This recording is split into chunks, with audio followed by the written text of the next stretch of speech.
All right, thanks a lot, Chris. Homecoming weekend here in Ann Arbor, Michigan. And Michigan alumni looking for one more big reason for their chest to collectively swell with today. They will take on the University of Minnesota. We're just a few moments away from the opening kickoff in front of another sellout crowd of over 100,000. Over 36 million have watched games here in Ann Arbor. Number 13 Minnesota taking on number 14 Michigan. Minnesota looking for a huge win today. And Bob, it's a matchup between an indomitable offense and an impregnable defense. Mark, you're right. A lot of people around the country don't realize how consistently good Minnesota's offense has been. Last year, they broke the all-time Big Ten season yardage mark with over 6,000 yards. They had two running backs rush for over 1,000 yards in one season. It's continued again this year. Running back Lawrence Maroney is averaging 134 yards a game, and Marion Barber is averaging 120. I promise you, Minnesota will gain the national credibility they deserve if they can continue to run it today. Michigan's defense is ranked #1 in the country in rushing defense. They only give up 47 yards a game, Mark. Well, the battle lines have been drawn distinctively. Michigan winning the opening toss, deferring to the second half. Minnesota will receive. Both of these teams with special teams of late that have struggled just a little bit. Number 21 right there is Marion Barber III. Beside him, to his left, Lawrence Maroney, one of the fastest players on the field this afternoon. And this will be Maroney at the goal line. Sophomore out of St. Louis, all the way out to the 20-yard line, where it will be first down and 10 for Brian Cupido. Now, speaking of the Minnesota Golden Gophers, Bob, to a player, to a man, they have said, we know we're not supposed to look ahead, but they have all looked forward to this Michigan game for weeks in light of what happened last year. You're right, Mark. Minnesota's 5-0 for the second consecutive season, but their coaches, their fans, their players, they realize the real season starts today. For them to be a legitimate Big Ten favorite, they must get over the hump and beat Michigan. Michigan's won 15 straight games, but Mark, that gap has definitely closed. This is Minnesota's best shot in this game in several years. Well, they come out throwing, surprisingly, on 1st and 10, complete to Ellerson for the first down at the 41-yard line. Jared Ellison brought down by Leon Hall, and Brian Cupido has never even been to the big house before today. Never set foot inside this building. This is his first appearance as both a player and just a spectator here today. Here's a look at the skill players for Minnesota. Barber III, one of the two-headed running back tandem. We'll see Mielander, Setterstrom, Esslinger. They do a lot with him up front on the offensive line. First down and 10 after that 22-yard pickup. And the give is to Barber. Got little or nothing brought down by Larry Harrison. One of three guys up front for that Michigan defense in this new 3-4 defense they've played this year, Bob. Mark, you're right. I mean, Gabe Watson in the middle, the prototype nose guard, about 340 pounds. You mentioned a 3-4 defense. You see the four outstanding linebackers led by Lamar Woodley, and they are talented as anybody in the secondary. Leon Hall now gets the start over Marcus Curry. It's second down and 9. This is Barber III trying to get to the edge and won't get there. Brought down. He'll lose a couple of yards. Number 25, Ernest Shazer, who before the game, Bob, we were down to the field. He was the vocal leader in the secondary for Michigan, pumping his guys up. Well, Mark, I don't know if I've ever seen a game where both teams can use last year's game as a motivator. Minnesota gave up 28 points in the fourth quarter and lost to Michigan, but this proud Michigan defense was embarrassed by giving up 424 yards rushing in that game last year. So both teams, kind of a payback week for both teams. Motivated for different reasons on 3rd down and 11. Maroney in the ball game. He's the tailback. He gets the handoff. Maroney running between the tackles short of the first down at the 48-yard line. It'll be 4th down and about 4 to go. And in comes the punting unit led by Reese Lloyd. Michigan has some very dangerous return men, among them Leon Hall. As Mark, Mundy comes off the field, Reese Lloyd's a punt. Anytime Reese Lloyd is back there as the punter, he's a rugby-style punter on occasion. He will take that ball and roll out. So on 4th down and 4, obviously Michigan very conscious of a fake punt right here. Lloyd rolls to his right a little bit, gets off the line drive punt. Bounces to Hall at the 10, Leon Hall. Had a great week last week against Indiana. This time, another nice return out to the 34-yard line. Leon Hall, after that 43-yard punt. Chad Henne, the starting quarterback, one of just two true freshmen to make their season debut at Michigan. The other one being Rick Leach. Last week, tore it up. 17 of 21, over 316 yards passing. Michael Hart, another true freshman, starting in the backfield. And Braylon Edwards, number 1, might be the best receiver in the nation today. Up front, they've had a lot of changes. One in particular, moving Boss over to the center. First down and 10. Henne almost intercepted, but it's incomplete at the 40-yard line, intended for Avant. Kyle McKenzie and Stick Campbell breaking that up. Here's a look at the defensive front for Minnesota. Mark, steady improvement for this Minnesota defense. We've watched them a lot over the last several years. A great linebacker in Terrence Campbell, number 32. And this secondary will be tested today. Primarily these two corners, Tremaine Banks and Yuki Dozier, because Minnesota involves those safeties a lot in the run game. Right now it's Edwards lined up to the top of your screen. That's Braylon Edwards working on Banks. Edwards out across the 40 to the 41-yard line, about 5 yards short of the first down. It'll be third and about 5 to go. And Henne is a guy, Bob, that continues to grow as a quarterback.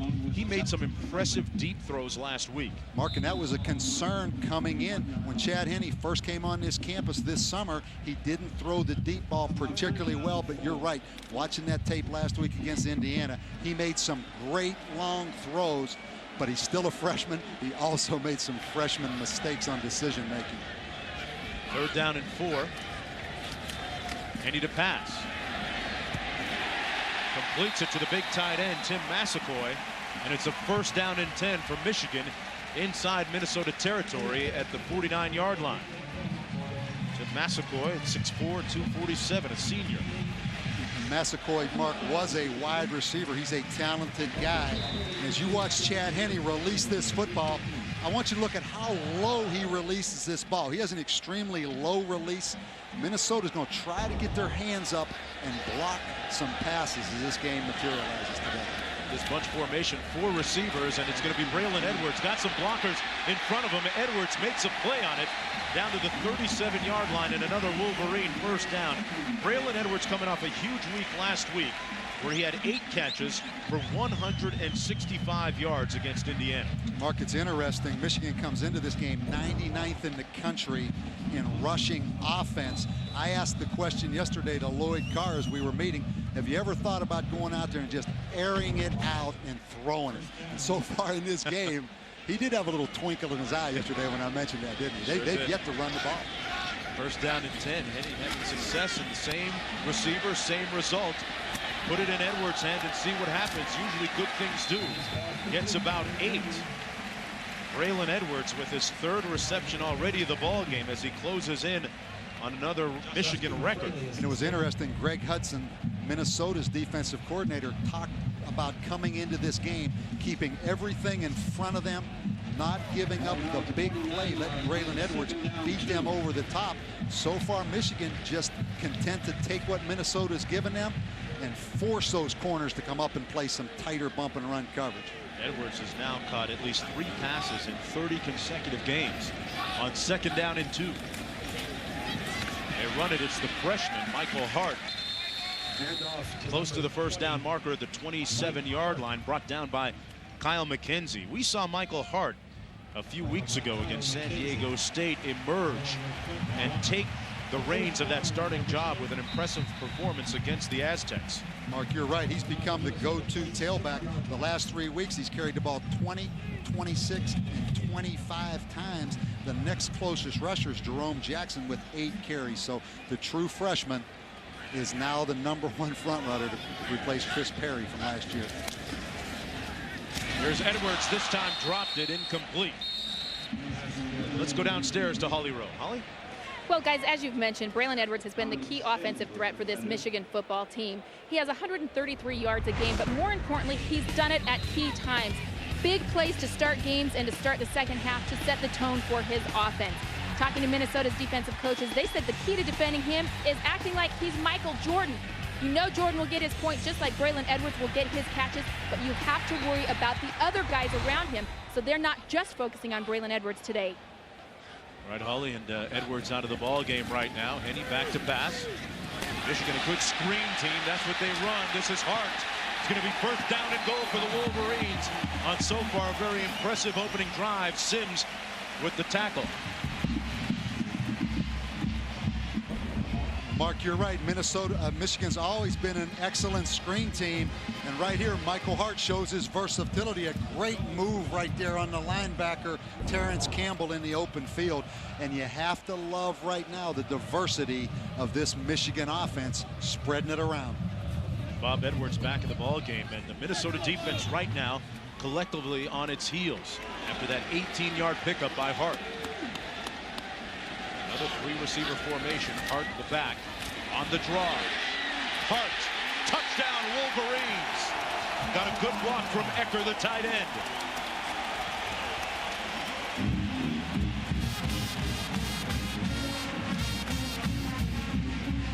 Michael Hart with his third rushing touchdown this season, and Bob, they made it look almost easy on that drive. Well, Mark, we watched the tapes yesterday, and you've watched this freshman quarterback, this freshman tailback show noticeable improvement over the last several weeks. And that drive right there was a clinic. Garrett Rivas with the extra point, which is good with 9:39 to go in the first quarter. Hart and Henny.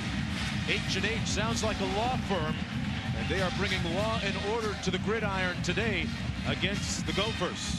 Looking to make it 16 straight against Minnesota for the Little Brown Jug. We'll be back after this.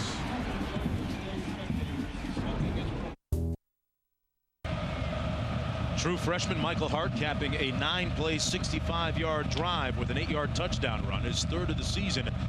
Minnesota trailing 7-0 in a blink. Back deep once again, it's Maroney and Barber. Last time it was Maroney, and it's Maroney again from the goal line. This time got it out to the 22-yard line, where it'll be first down and 10.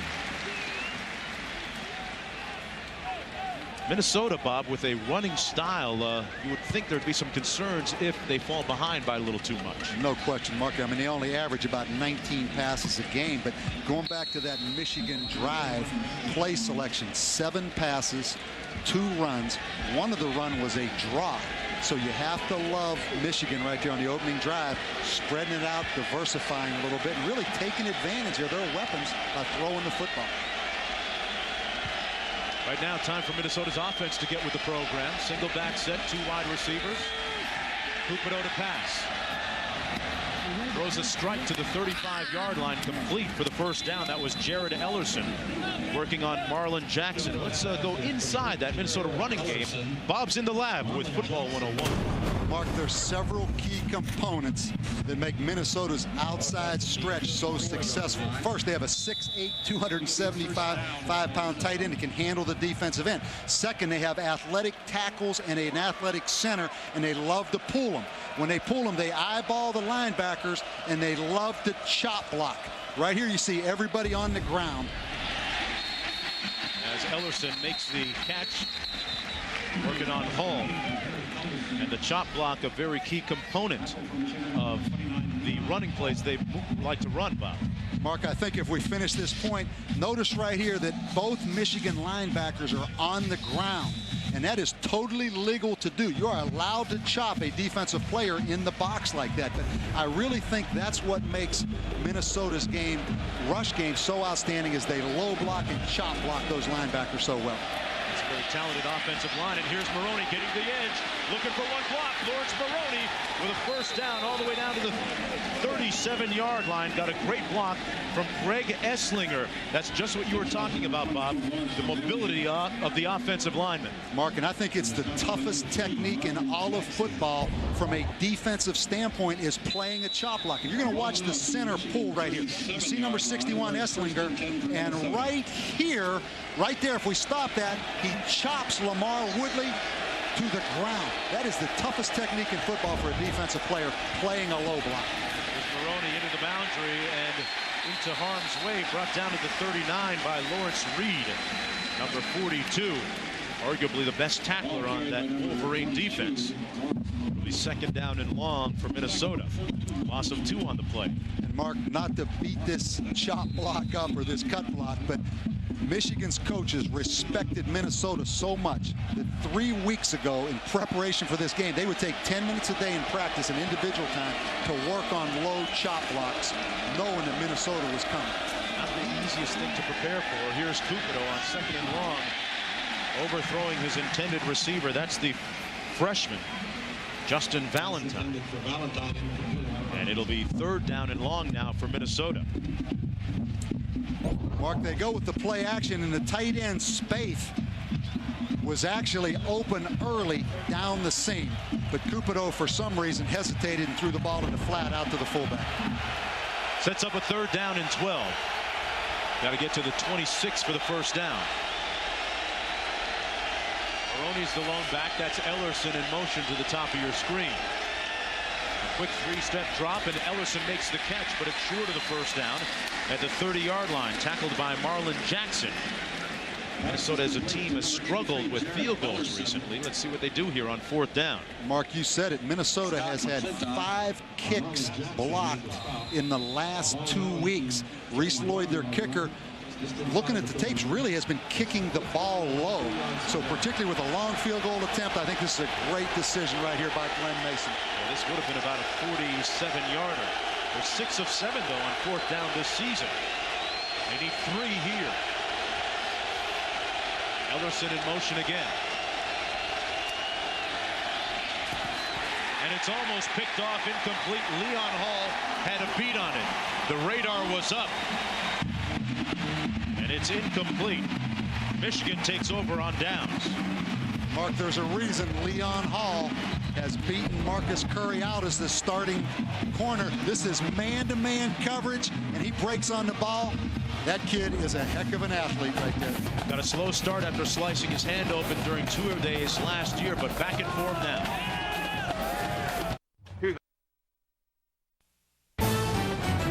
ESPN's College Football Saturday is presented by Crestor.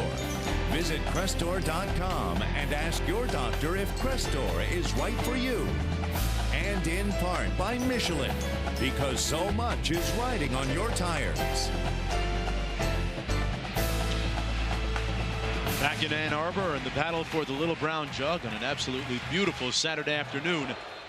It's also homecoming weekend, and Minnesota trying to snap a streak of 15 consecutive losses against the Wolverines. First down and 10 for Michigan from their own 30. And he back to pass again under heat. It was tipped at the line of scrimmage. And Bob, you've talked about the low release that Henne tends to have at times. It was intended for Gonzalez, batted at line of scrimmage by Montgomery. And Mark, I talked to Terry Malone, the offensive coordinator, about this, and he says anytime he really tries to rip it and let it go, he sinks down a little bit. But if you see right there, I mean, he sinks. He has great body position. With that knee bent position, he's not very high or erect when he throws that football. And going into this game, I thought that batted passes could be a factor. He's one of them. Second down and 10. Run it to Michael Hart right between the tackles. Hart with a nice gain of about 6. They say that he is little. He's small, but he's big. A bit of an oxymoron at 5'9", but the big part is the 195 pounds. Mark, no question. He's put together, particularly for a young guy that hasn't had the opportunity to go through these off-season programs yet. But the only concern I have right now is Michigan's ability to break off a long run. Their longest run for the season right now is only 17 yards. They come into this game only averaging 2.6 per rush. So at some point, they're going to need to get a long run to really get that running game going. 3rd and 3. They run a little pop play and gave it to Gonzalez that time, but he came up a little bit short of the first down. It'll be 4th down for Michigan. And Bob, nobody said that it was going to be easy to replace Chris Perry at tailback. No question, Mark. And Michigan's tried to do it, really playing 5 different tailbacks. But an interesting call right there on 3rd and about 4 or 5, that little reverse, particularly because the defensive ends are getting up the field in that situation. So a little bit surprised by that little reverse action play. Adam Finley with his first punt of the afternoon, averaging a little over 44 per. Marion Barber standing for the fair catch at the 17-yard line. Thought he signaled. Well, he did signal for the fair catch. First and 10 for Minnesota. Tried the little okey-doke move. Marion Barber and Lawrence Maroney hoping to get that offense untracked after that 43-yard punt when we come back.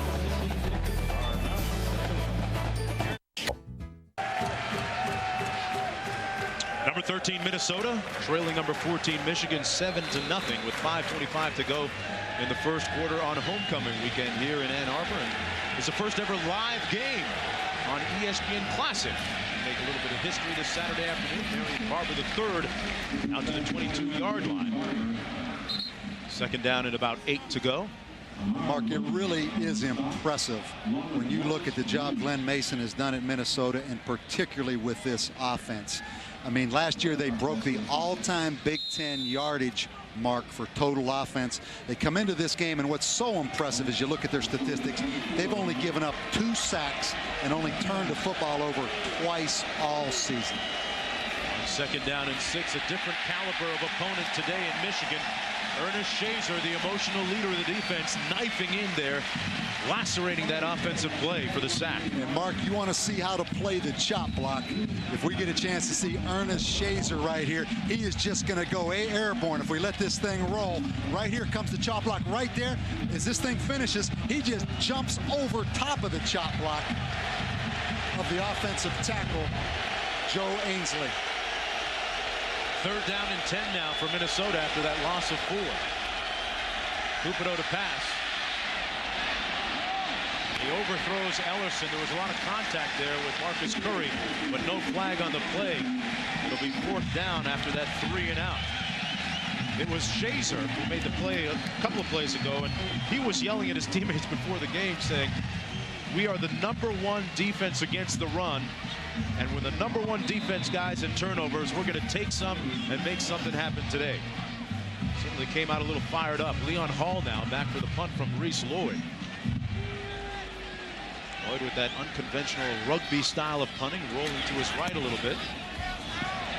High spiral. Hall calls for the fair catch at the 43-yard line. The Wolverines looking at very good field position. And from one Reese Lloyd to Reese Davis in the studio. All right, Mark. Trev and Mark are here with me. We're keeping an eye on all of the early games, including Texas, Oklahoma. Sooners have already turned it over once, but the defense able to rise up. And some action underway at Grove Stadium. Winston-Salem, North Carolina, Virginia Tech. First road ACC game. Brian Randall finding his tight end, Jeff King. Hokey, hokey, hokey, high. Tech VPI on top by a touchdown.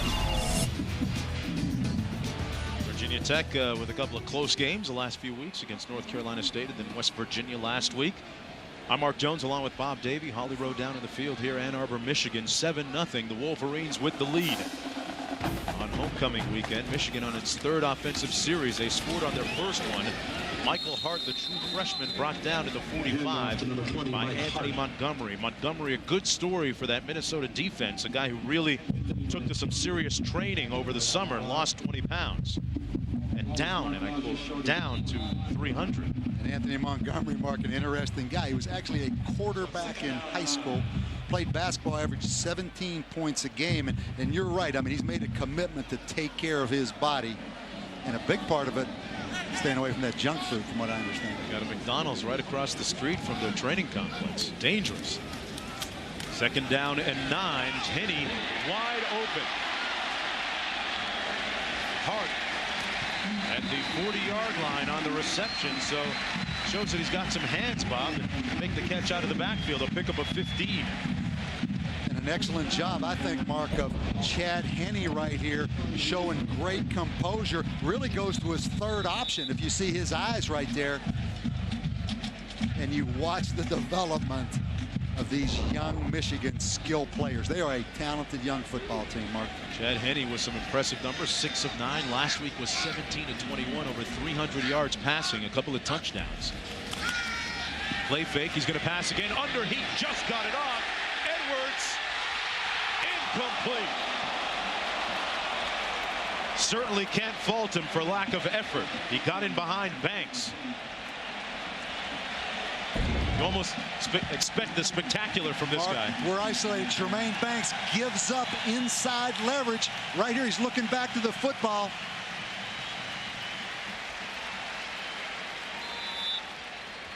Wow. That's a tough catch. That is a great effort right there. And one of the things the NFL has said about Braylon Edwards, he needs to catch the football more consistently. I don't think that's a great example because that would have been a spectacular catch. I think he is catching the football more consistently, but wow.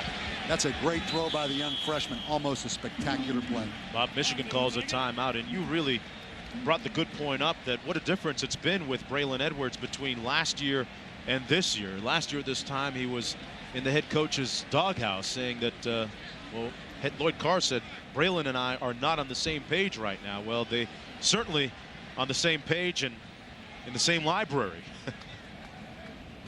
Well, ESPN has two great football games. First, 4:30 Eastern, Heisman hopeful Kyle Orton leads the undefeated Boilermakers into Beaver Stadium for a meeting with Joe Pa's Penn State team. Then at 7:45 Eastern, Chris Leak in Florida need a win to stay alive in the SEC East race. They welcome LSU to the Swamp. LSU Florida also available in high definition on ESPN HD. Call your local cable provider, DirecTV or Dish Network today. Let's go downstairs to Holly.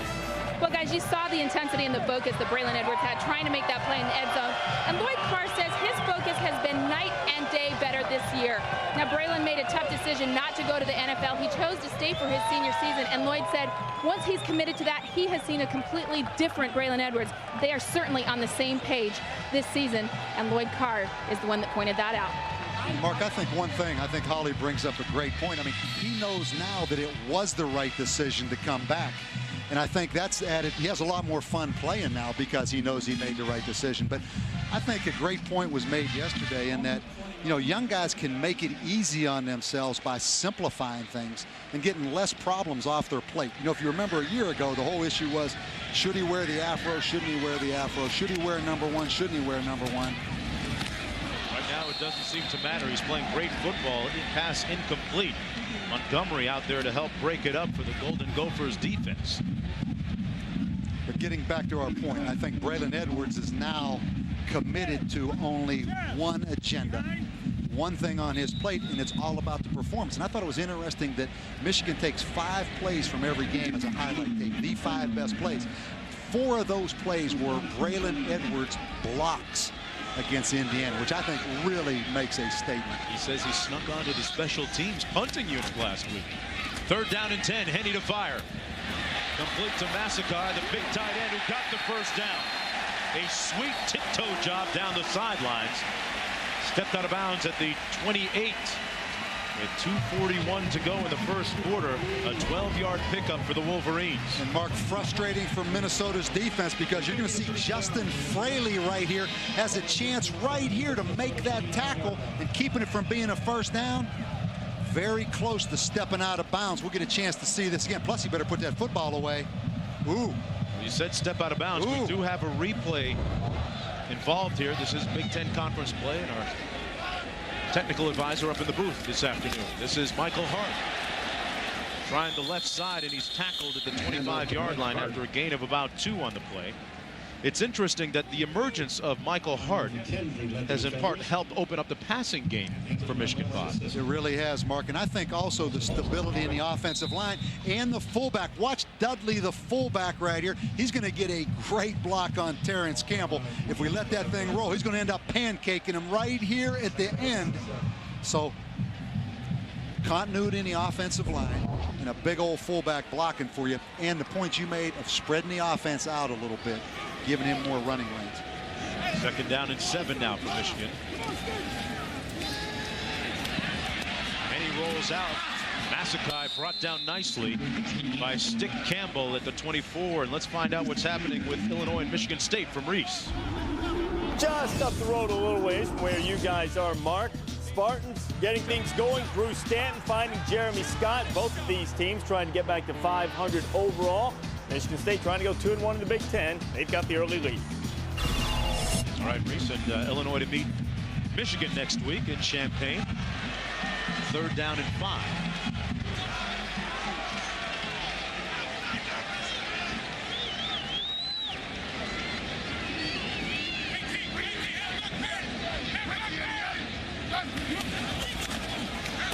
Henney to pass.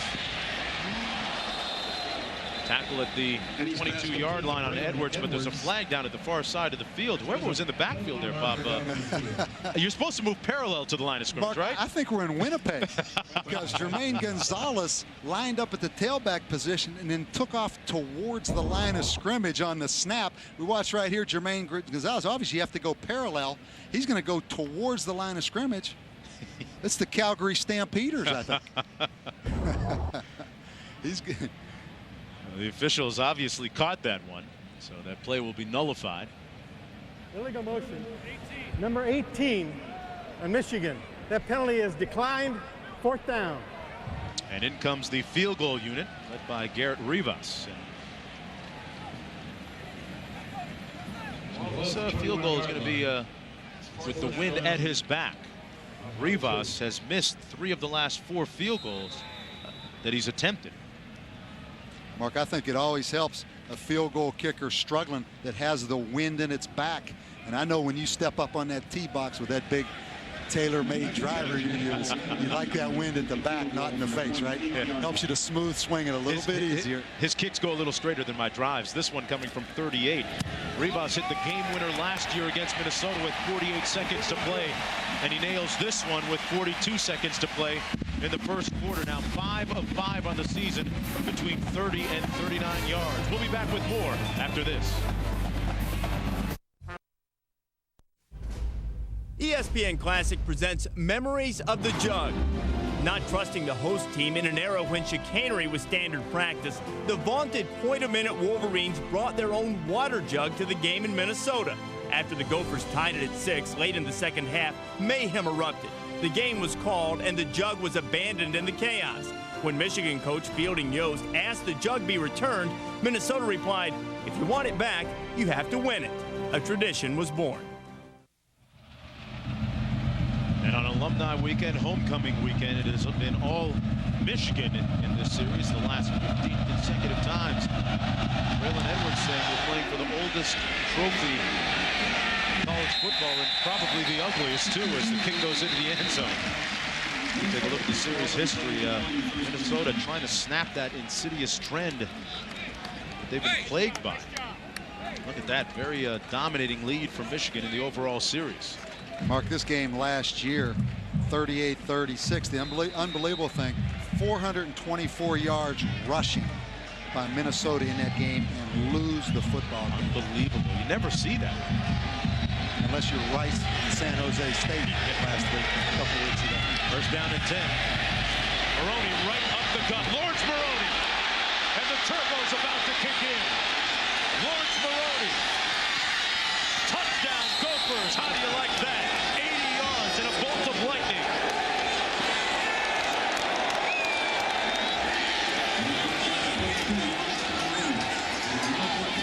Wow. That is the quick strike capability of their running game. Maroney with his 6th rushing touchdown this season. Mark, you see the breakaway speed of Lawrence Maroney, player of the year in St. Louis. You visited with him last night, a confident guy. I mean, he took that thing straight down the field and scored. It was Lawrence Maroney that said prior to the game, told me in the lobby of the hotel last night that there's no way that they're going to hold us to their average of 47 yards rushing. He took care of that in one fell swoop with an 80-yard blast. Mark, he had an 81-yard run against Illinois State. This is the inside zone where they start that thing a little tighter. There's always the possibility of cutback on the inside zone. And right there, what a great move in the hole and a missed tackle by Ernest Shazer. You wonder how teams run for 400 yards a game. This is how. Lawrence Maroney, Bob, ran a 10.5 meters in high school, and nobody's going to catch him in the open field like that. And Mark, one thing, Michigan comes into this game playing a lot of 8-man front, man-to-man coverage. And a lot of times when you're up there with a lot of people in the box, once someone breaks the line of scrimmage, there's no second-level player. But the disappointing part for Michigan, they had a chance right there in the hole to tackle him. With the kickoff, comes down to Steve Preston, who's back this week, playing with an injured finger. And he's brought down at the 24-yard line. With 24 seconds to go in the first period. And time now for our Burger King having it their way. Minnesota's offense and ground game having it their way, averaging, as we mentioned, 323 yards rushing per game. Most of those yards coming courtesy of Barber and Maroney. Mark, that's the thing about those zone running plays where there's not a predetermined running lane for the back. Sometimes they look ugly, but if you stay patient and you stay patient with a back like Maroney and Barber, pretty soon there's going to be a little hole in that defense. And I mean, he took it 80 yards. Yeah, that's really brought down the noise on this homecoming crowd. On the wing, a little bootleg pass complete to Tyler Ecker. Got about 5 yards down to the 29, and let's go downstairs to Holly Rowe. Well, guys, Lawrence Maroney has a Chinese tattoo, a symbol right below his left ear. Like many college football players have those Chinese symbols, but his doesn't mean something nice like warrior or strength. His means beast. He said, I got beast because that's how I have to play on the football field. So far, I think the beast is loose. It sure is, Holly. You know, on his first visit at University of Minnesota, he openly questioned the talents of some of the local running backs he was watching. Tell you more about that in a moment. Michigan, meanwhile, down to the 33-yard line. That was Michael Hart, his counterpart. He and Henny, a couple of freshmen, doing a nice job so far as Michigan leads by a field goal with 15 seconds to go here in the first quarter. Michigan with a balanced attack, surprisingly throwing the ball more than you would expect. 3rd down and 1.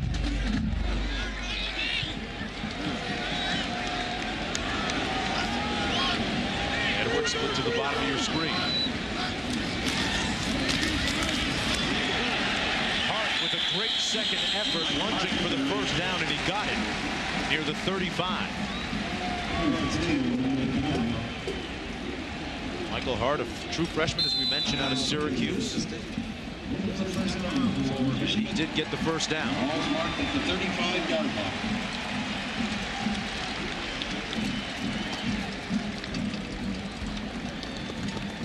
That is effectively the end of the first quarter. Michael Hart scored the game's first touchdown on a 9-yard run. But Michigan countered with number 22. The double deuce was on the loose. Maroney went 80 yards. Intriguing matchup in the Big Ten. The winner with a leg up on the conference crown. We'll be back with more after this.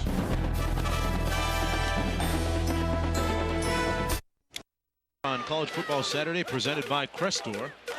Battle of the Little Brown Jug. First down and 10 for the Wolverines, leading 10-7. Mark, the ebb and flows of football games. As you said, everything going Michigan's way, momentum definitely on their side. This crowd pretty active early in the game, and then that 180-yard run seems to have taken a life, particularly out of this crowd. I wouldn't be surprised Michigan goes downtown here to Braylon Edwards out of this 2 tight end set. Split to the bottom of your screen, and they run it. Michael Hart between the tackles out near the 40, brought down at the 39, got about 4. Eric Clark making the stop on the play up front for Minnesota's defense. Minnesota's defense, Bob, seems to have settled down a little bit after being on its heels for most of the early part of the first quarter. I think so, Mark, and we're going to find out today how good this Minnesota defense really is. They're much improved under Greg Hudson, who I think has done an outstanding job. First 3 games of the year, they gave up over 400 yards a game. The last 2 weeks against Northwestern and Penn State, they held them to under 300. But the real test is today. 2nd and 6, Henny back to pass. Wide open. Avant underneath has the first down in Minnesota territory at the 49-yard line. Henny spreading things around a little bit between Avant and Edwards. 12-yard pickup and the first down. Let's take a look at our game track. Hart through the heart of the defense, 8 yards for the first touchdown of the game, and then Lawrence Maroney, when his team trailed 10-0, got back a big one here on an 80-yard scamper into the end zone. Mark, this bunch formation out here, I wouldn't be surprised to throw back to the quarterback or some double pass eventually as this game goes on as well. They get it to Edwards, Bob, with a lot of blockers in front of him. Another nice pickup down to the 37-yard line. That's another Michigan first down. We've seen that play twice now in the ballgame. Well, it's a little bit different because, Mark, what they're doing, they're putting 4 guys out here in this bunch. And so many times they set up the quick hitch, they've thrown 2 of them, and all of a sudden they'll come back and throw a throwback to the quarterback off a play like this. So as this game develops, that may be the second phase of that. But they've had great success already on 2 quick screens out there. Edwards now split to the top of your screen. In motion on 1st and 10. Michael Hart. Hart down to the 32-yard line, brought down by Terrence Campbell. And let's get an update on Michigan State, Illinois in studio. Mark, remember I showed you Drew Stanton throwing the ball to Jeremy Scott for a touchdown? Never let it be said that Jeremy Scott will not return a favor. Scott throwing it to Stanton for the touchdown. The point after was blocked, returned by Kelvin Hayden. 13-2, Spartans on top. Hey, Bob, a little bit of foreshadowing. That's just what you were talking Mark, about. I'll tell you what, are we on the same page with the studio or what? We just talked about throwback to the quarterback. 2nd down and 5. Glenn Mason's defense looking for a stand here. They give it to Hart over the right side. Michael Hart. Made a couple of tacklers miss, and he's tackled at the 26, but another 1st down. Braylon Edwards getting involved on the running play with a nice block. Mark, you said it. I mean, and Braylon Edwards right now to me is playing as good a football as anyone in the country. You can tell a lot about a player's attitude of how they do things when they're not going to get the football. And right here, you're going to see Braylon Edwards. Now, you got a little more excited about that block maybe than I did. Put his head in there a little bit. A little bit. We saw him last week against Indiana put some licks in there. Just priming him up for the next one. Impressive Michigan drive. They faked the counter. Henny has a man, and he overthrew his intended receiver, the tight end, Tyler Ecker. Overall, though, the true freshman from Wyomissing, Pennsylvania, doing a great job on the season. Yuki Dozier was the defender. There was a big recruiting battle between Michigan and Penn State, and he decided to finally attend Michigan, saying that he felt that the Wolverines developed their quarterbacks a little bit better than Penn State did, and it led to some hard feelings on both sides. But bottom line is Henny is here. Playing good, Mark. No interceptions the last 2 weeks, which is really remarkable for a young guy who throws the football as much as he does. Here he is throwing again. Wide open, Avant. Avant put his hat down and got down inside the 15, tackled by Campbell and Banks. A pickup of 11 on the play. A good, patient decision again by Chad Henne. Jason Avant was not his first receiver, Mark. And Jason Avant's a guy, last year caught 47 balls for 775 yards. This year came into the game with only 10. But he is a talented young player. Michigan with so much depth offensively. Terry Malone, the offensive coordinator, swears that they're going to be even better next year. Right now, taking care of the present, though. The pass complete.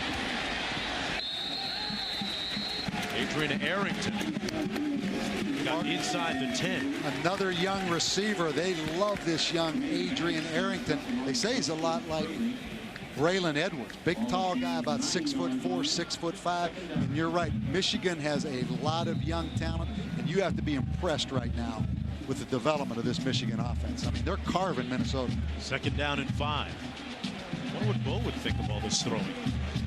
That's another discussion. Backs out of the eye. Michael Hart, the deep end. It's Hart. He's hit immediately by Banks, who came off the edge defensively. Brought him down at the 5-yard line. Mark, they keep talking about the stick. The linebacker, number 32, Terrence Campbell, gaining weight. But I'll tell you what, Kevin Dudley is seeking him out. Watch the fullback again right here on Campbell. Boom. Another pancake. No, I know Bo likes that. Blew him up. It's the 13th play of the drive. Hart stopped up right in the line of scrimmage. Maybe close to a 1st down. Not sure if he got it, though. And they just gave it to him. We 1st down and goal for the Wolverines. A very arduous and methodical workmanlike drive here at the beginning of the 2nd quarter.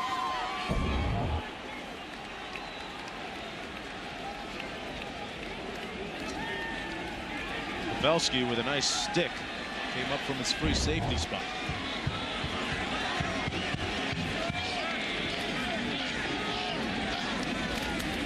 Henny on the fade. Touchdown. Edwards over the top of Dozier. Best wide receiver in the country, Mark. Easily. Shall we say Heisman Trophy? I mean, he's locked up one-on-one with Yuki Dozier. Really good coverage. One guy looks back for the football. One guy, 6'3", goes up and makes the play. A year ago, Braylon Edwards was being criticized for dropped passes. He had a broken, injured finger that he didn't tell anybody about, and continued to persevere and has really blossomed into perhaps the nation's finest receiver. Braylon Edwards with his 200th career reception on the fade pattern that time on a great touch pass. Went over the top of Yuki Dozier. That looked very much like a mismatch. We'll be back with more right after this.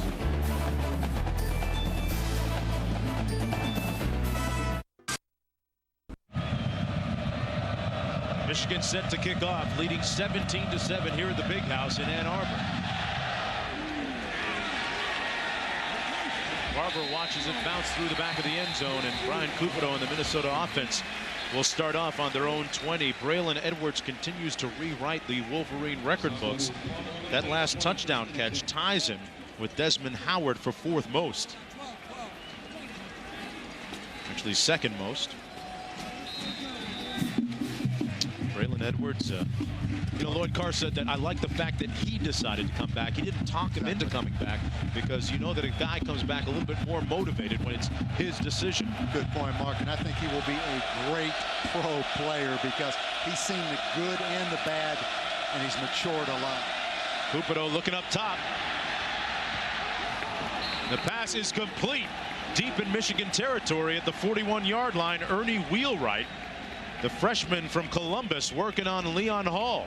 Mark, they love Ernie. Wheelwright was a Prop 48 guy last year, sat out academically, working on Leon Hall. Excellent coverage. Once again, as he looks back to the football, I'm talking about Leon Hart, Ernie Wheelwright faded on him a little bit. Right here as he looks back, Wheelwright works to the sideline, and the foot was in bounds. Excellent throw by Cupido. They got a 39-yard chunk, and they run it this time down to the 37-yard line. That was Marion Barber III, tackled by Larry Harrison. We've seen Maroney make his mark on the game with the 80-yard touchdown run. Right now waiting for Barber III to do something. A couple of years ago, he missed the entire season, Bob, with that hamstring injury, but he was freshman All-American 3 seasons ago. Right, Mark, and 2 talented backs, and if you're Michigan right now, obviously concerned, giving up the 2 big plays already in this football game. 2nd down and 5.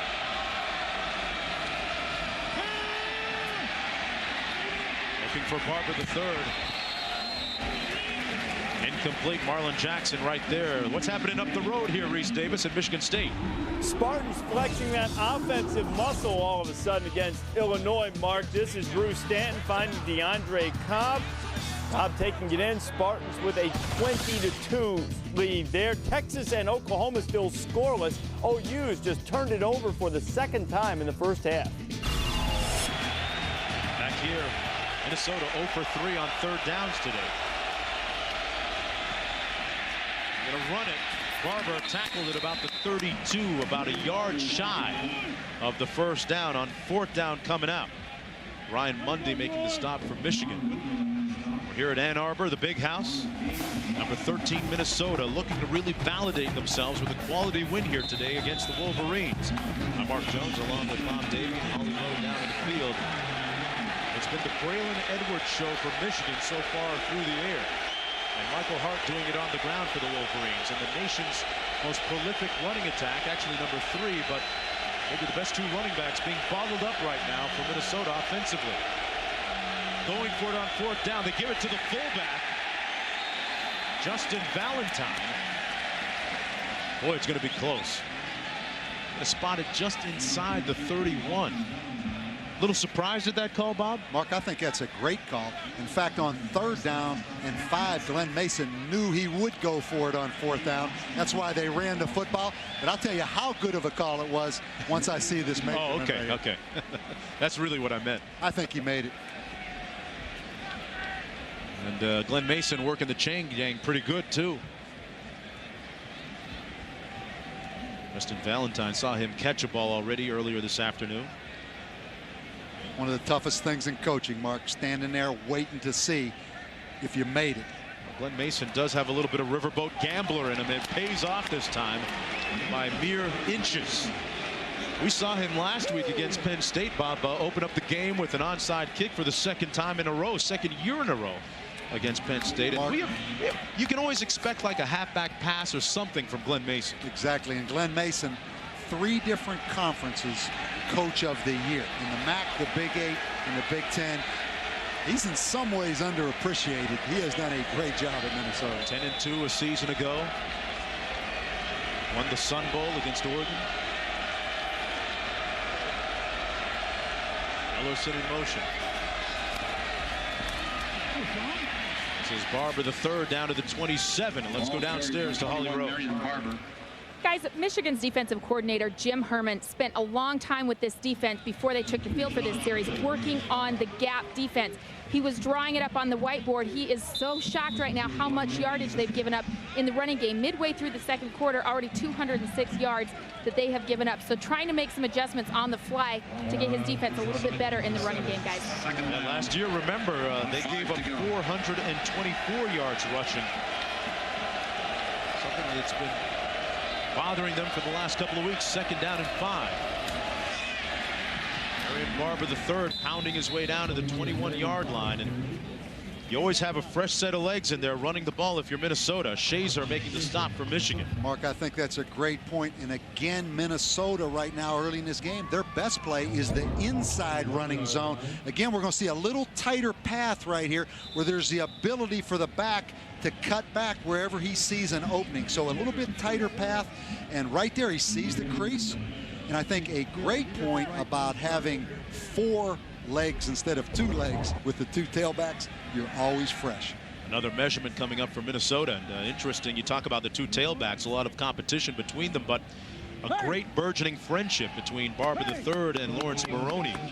They're actually roommates on the road, and they live in the same dorm room. And a couple of weeks ago, Glenn Mason said he saw both his tailbacks whipping through a Minneapolis intersection while he was at a red light on a motor scooter, laughing away blithely on their way, and he thought, geez, there goes my job security. Yeah, I mean, that's about 2,000 yards of rushing offense right there on that moped. But I think it works so well because it sounds funny, but Minnesota runs the ball so much that there's so many opportunities. It's kind of like a wishbone where you have those 2 backs that know they're going to get the ball a lot.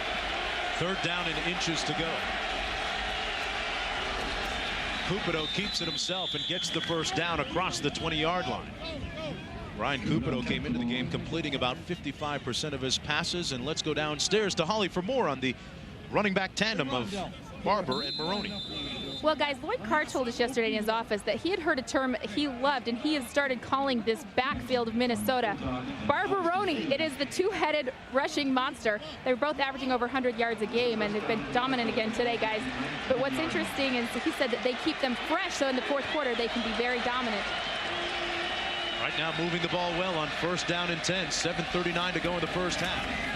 Barber with a big gap. They gashed him. Touchdown, Minnesota.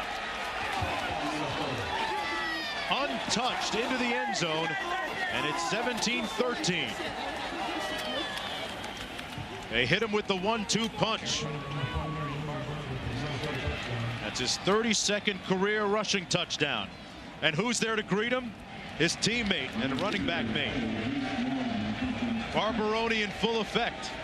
Mark, you don't see many times a ball just creases the defense like that. But he got a great block from his left guard, Mark Setterstrom. They got thunder and they've got lightning. Maroney and Barber, and of course the guys up front. Mark, I want you to watch Mark Setterstrom, number 68. This guy started every game since he's been at Minnesota. Right there, he takes number 96, Larry Harrison. And already Minnesota with 149 yards on the ground. We'll be right back after this.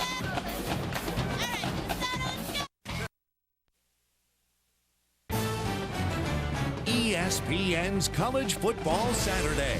Brought to you by Bud Light. Fresh, smooth, real. It's all here. And Nissan. Everything we touch, we shift. And everything we shift, we try to make better. Look at Poseidon Fountain here on campus in Ann Arbor, the University of Michigan. The goddess of water, right, Bob? Poseidon, I think. Well, Mark, I'm going to Greek let you mythology. handle that. Wasn't a Michigan guy, but figured that out. How about us on ESPN Classic? And, you know, I got to say this. It's appropriate for you to be on ESPN Classic. Making a little bit of history. We're making history again. 55 million viewers on ESPN Classic. And this is Steve Preston. Preston looking for a seam. Preston on his feet. And Preston pushed out of bounds near midfield at the 48 by the kicker. Let's take one more look at that touchdown run by Barber III. Mark, Minnesota does a lot of different things, and this time I want you to watch the tight end comes and blocks back. It's really kind of a misdirection play. So you watch the tight end, watch the linebacker right here, kind of misdirect with him. You also see the great block right here by Harrison. But that little bit of misdirection took the linebacker McClintock out of the play, and then the great block by the left guard. So even though there's only one back in that backfield, they get some misdirection by sending that tight end back across the ground. Good job against the #1 rush defense in the country. First down and 10 on the draw. It's Michael Hart. Hart stopped up after a gain of about 2 by Kyle McKenzie, the middle linebacker. McKenzie with a very familiar surname, Reggie McKenzie's nephew. Great with the Buffalo Bills. Offensive lineman, part of the Electric Company, as they were called. Used to block for O.J. Simpson. On second down and 8 now, Michigan. Talked about the great rush offense by Minnesota, averaging 323 yards. Michigan, the #1 rush defense, and so far 149 yards and counting in the first half. Mark, when you give up big plays like they've given up, Michigan's defense, you lose confidence quickly. Henny underneath, looking confident.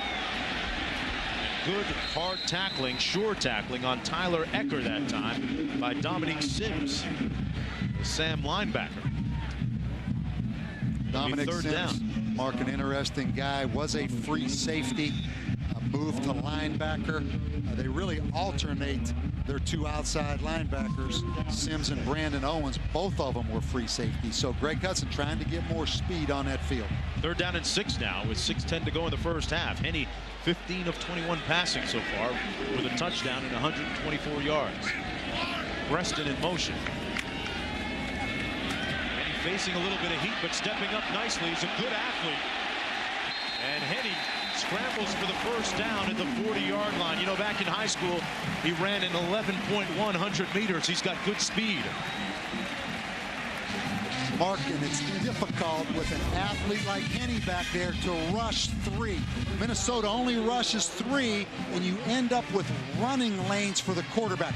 Look right here at this huge gap right here, and he's too good of an athlete. So at some point, he steps up, makes Darrell Reed miss from the outside, but he's a tough guy because he's so athletic to only rush 3 people. There's just too many running lanes in there. 2 tight end formation now.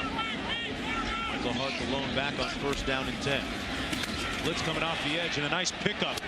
Edwards with the catch. And Edwards gets it out to the 31-yard line. Let's go back to Reese in the studio. You guys have the market cornered on offense compared to Texas and Oklahoma. This is all defense. What a great play by Derek Johnson to knock the ball loose from Jason White and caused a turnover, but Texas gave it right back. Vince Young, who had a costly fumble last year on the goal line for the Longhorns, gives it up to Quinn Ingram, who's still scoreless. All right, Reese, with 5:20 to go in the first half, second down and 2 after the Edwards catch. Edwards with 6 receptions already. Total of 40 yards and a touchdown. Hart didn't fool anybody that time. Back to the 35. Montgomery and McKenzie on the stop for Minnesota. Right. Mark, we go back to that play prior when Henne threw the out to Braylon Edwards. Look at this cushion right here now. That big pass that Yuki Dozier gave up, definitely now they have Minnesota back. And an excellent job right here by Chad Henne. One thing interesting about Michigan, Mark, they don't check at the line of scrimmage in their passing game. They convert the routes based on what the coverage is in after the ball snaps. So it takes a lot of time for the quarterback and receivers to get on the same page. But that was an impressive adjustment right there by Henne and Braylon Edwards. Interesting on 3rd and 4. Preston with the catch at the 33. He's going to be short of the first down. 4th down coming up.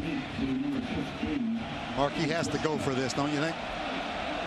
Well, looking at the direction of the wind and considering the fact that their special teams kicking unit has struggled of late, I'd say yes. Wait a second. I agree with all that you just said, but I'm looking at the direction of Minnesota's offense right now. The way Minnesota's offense is running that football north and south. Different reason, huh? That's why I go for it. And Michigan are going to call a timeout. Minnesota with its full complement of 3 remaining. The nose of the ball at the 31. Back with more on homecoming weekend after this.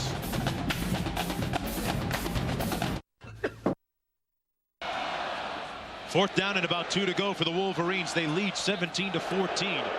Nose of the ball in the 31-yard line. Chad Henne, the freshman quarterback, the true freshman, coming onto the field, so they will eschew the field goal attempt.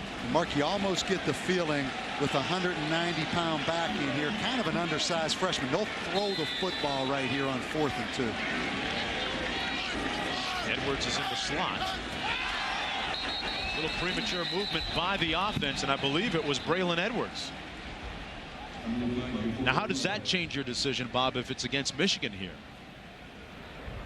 Well, start. Offense, number 1. Mark, I think it's an interesting call right here, and Lloyd Carr's going to take some time and finish this out. We're going to see Braylon Edwards jumps the gun a little bit early right here. From right here, it would be a 53-yard field goal. Is that correct? Yep. So you're kind of in nowhere land, where I think you're better off to go ahead and go for it right here. Garrett Rivas' career long is 47 yards, so a little bit on the perimeter of his range. And if I do go for it, which he's going to go ahead and punt the football right here, which is not a bad decision because it is a field position football game. Adam Finley comes in, standing right near midfield at the 49. It's his second punt of the afternoon. And another whistle.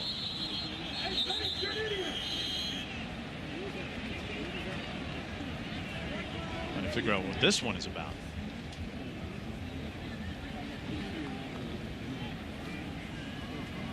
Michigan and Minnesota playing what is shaping up to be another intriguing and compelling game between the two schools.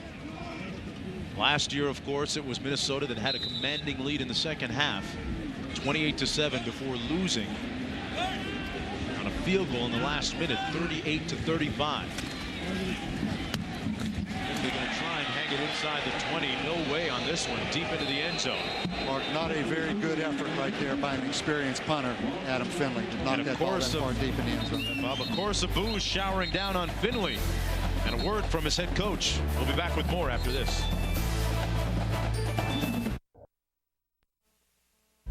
ESPN Classic presents Memories of the Jug. 2 future Heisman Trophy winners met in 1940. Tom Harmon's 6-yard touchdown pass gave Michigan the lead, but the Wolverines missed the extra point. The Gophers made their rival pay as star Bruce Smith tied the game on an 80-yard reverse. With the extra point, Minnesota retained the Little Brown Jug and went on to claim the national title.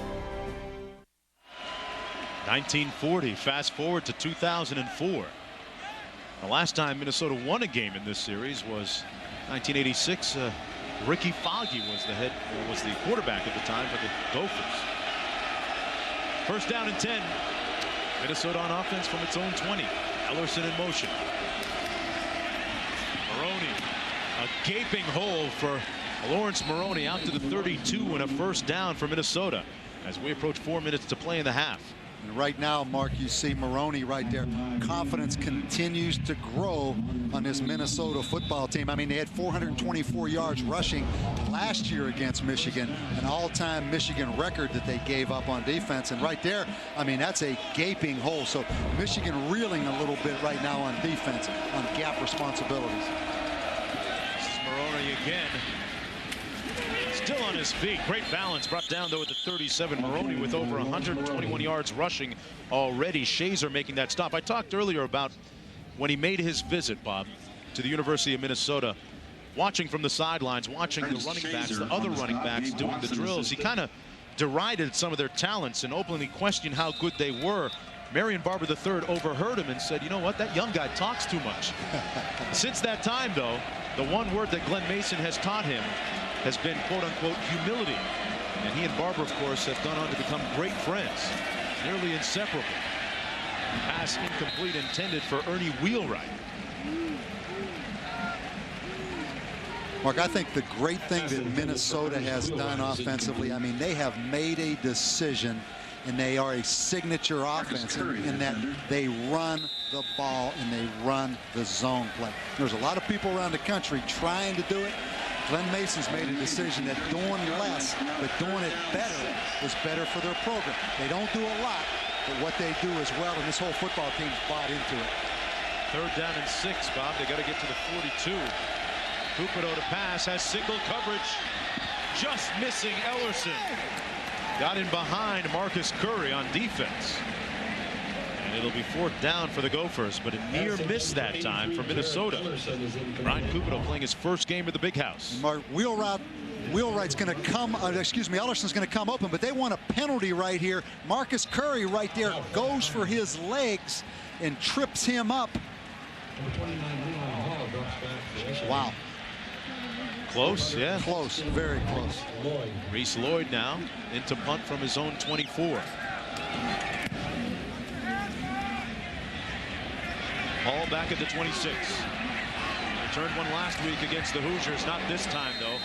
Brought down and brought down hard at the 27. Let's go back to Reese Davis in the studio. All right, Mark, coming up on the Pontiac High Performance Halftime Report. Trev and Mark here with me. Not much movement in the Red River Shootout so far. We'll check in on Virginia Tech the week after, and also look ahead to our other Big Ten game, Purdue and Penn State. And I'll tell you what impact new defensive coordinator Greg Robinson's had with the Texas football. And Bob Davie, I figured out what's wrong with Texas's offense. They have 2 plays. They only have 2 plays in their whole playbook. And he doesn't really like the variations off those plays. We'll show you those and how they're working against Oklahoma in a bit. Boy, Trev, Bob, just 2 plays, huh? Here's Michael Hart. Still on his feet. Michael Hart undotted out to the 37-yard line. That's a good play. But see, Trev wants the whole toolbox. He's one of those guys that wants every trick, every gimmick, everything. It's not bad to just have 2 plays. I mean, Minnesota's offense basically has 2 plays, right?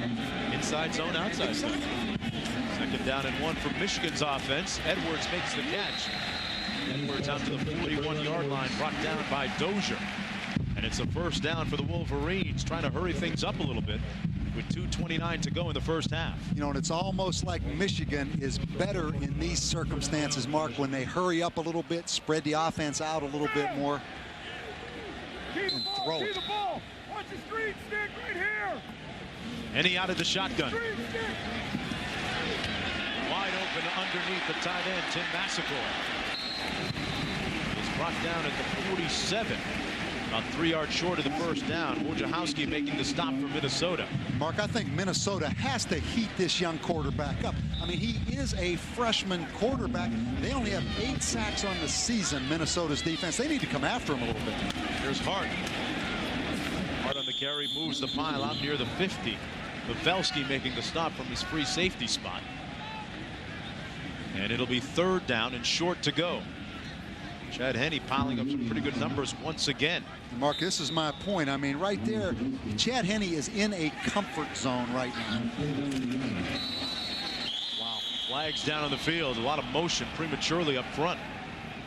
Mark, you go back on the last 4th down. Michigan was going to try to go for it. They had a penalty. I think they're going to get another procedure penalty right here on 3rd and short. False start, left guard. Michigan, 5-yard penalty, remains third down.